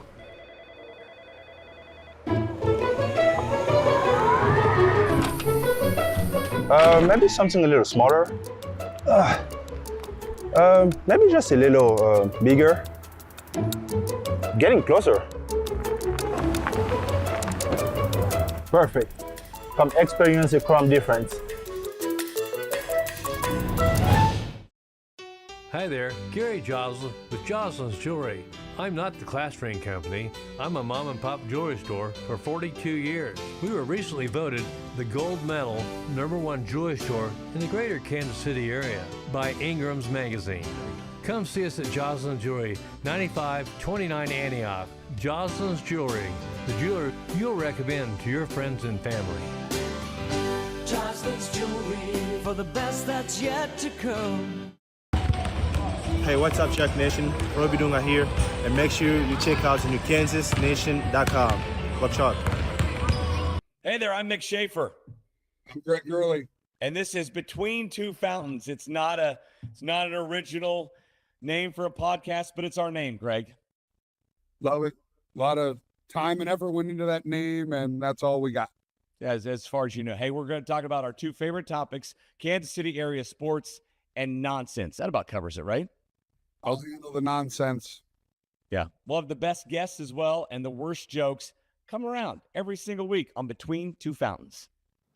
Haney and the Hawks is presented by Jefferson's with 2 Lawrence locations, home of the best wings in town, 21 signature sauces. You got to check them out. But if wings aren't your thing, how about a burger? They hand patty their certified Angus beef every single day. Also, hand bread their tenders. They make their ranch in-house. There is truly something for everybody at Jefferson's. Go see my buddy Brandon Graham and the entire crew at Jefferson's, either on Mass or Wakarusa in Lawrence, Kansas. Every weekday beginning at 6 a.m., Stephen St. John kicks off your morning with New Day with SSJ.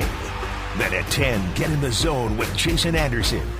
And at 2, listen to the program with Soren Petro, Kansas City's favorite sports talk. Only on America's largest all-sports radio station, Sports Radio 810 WHB, the power of sports.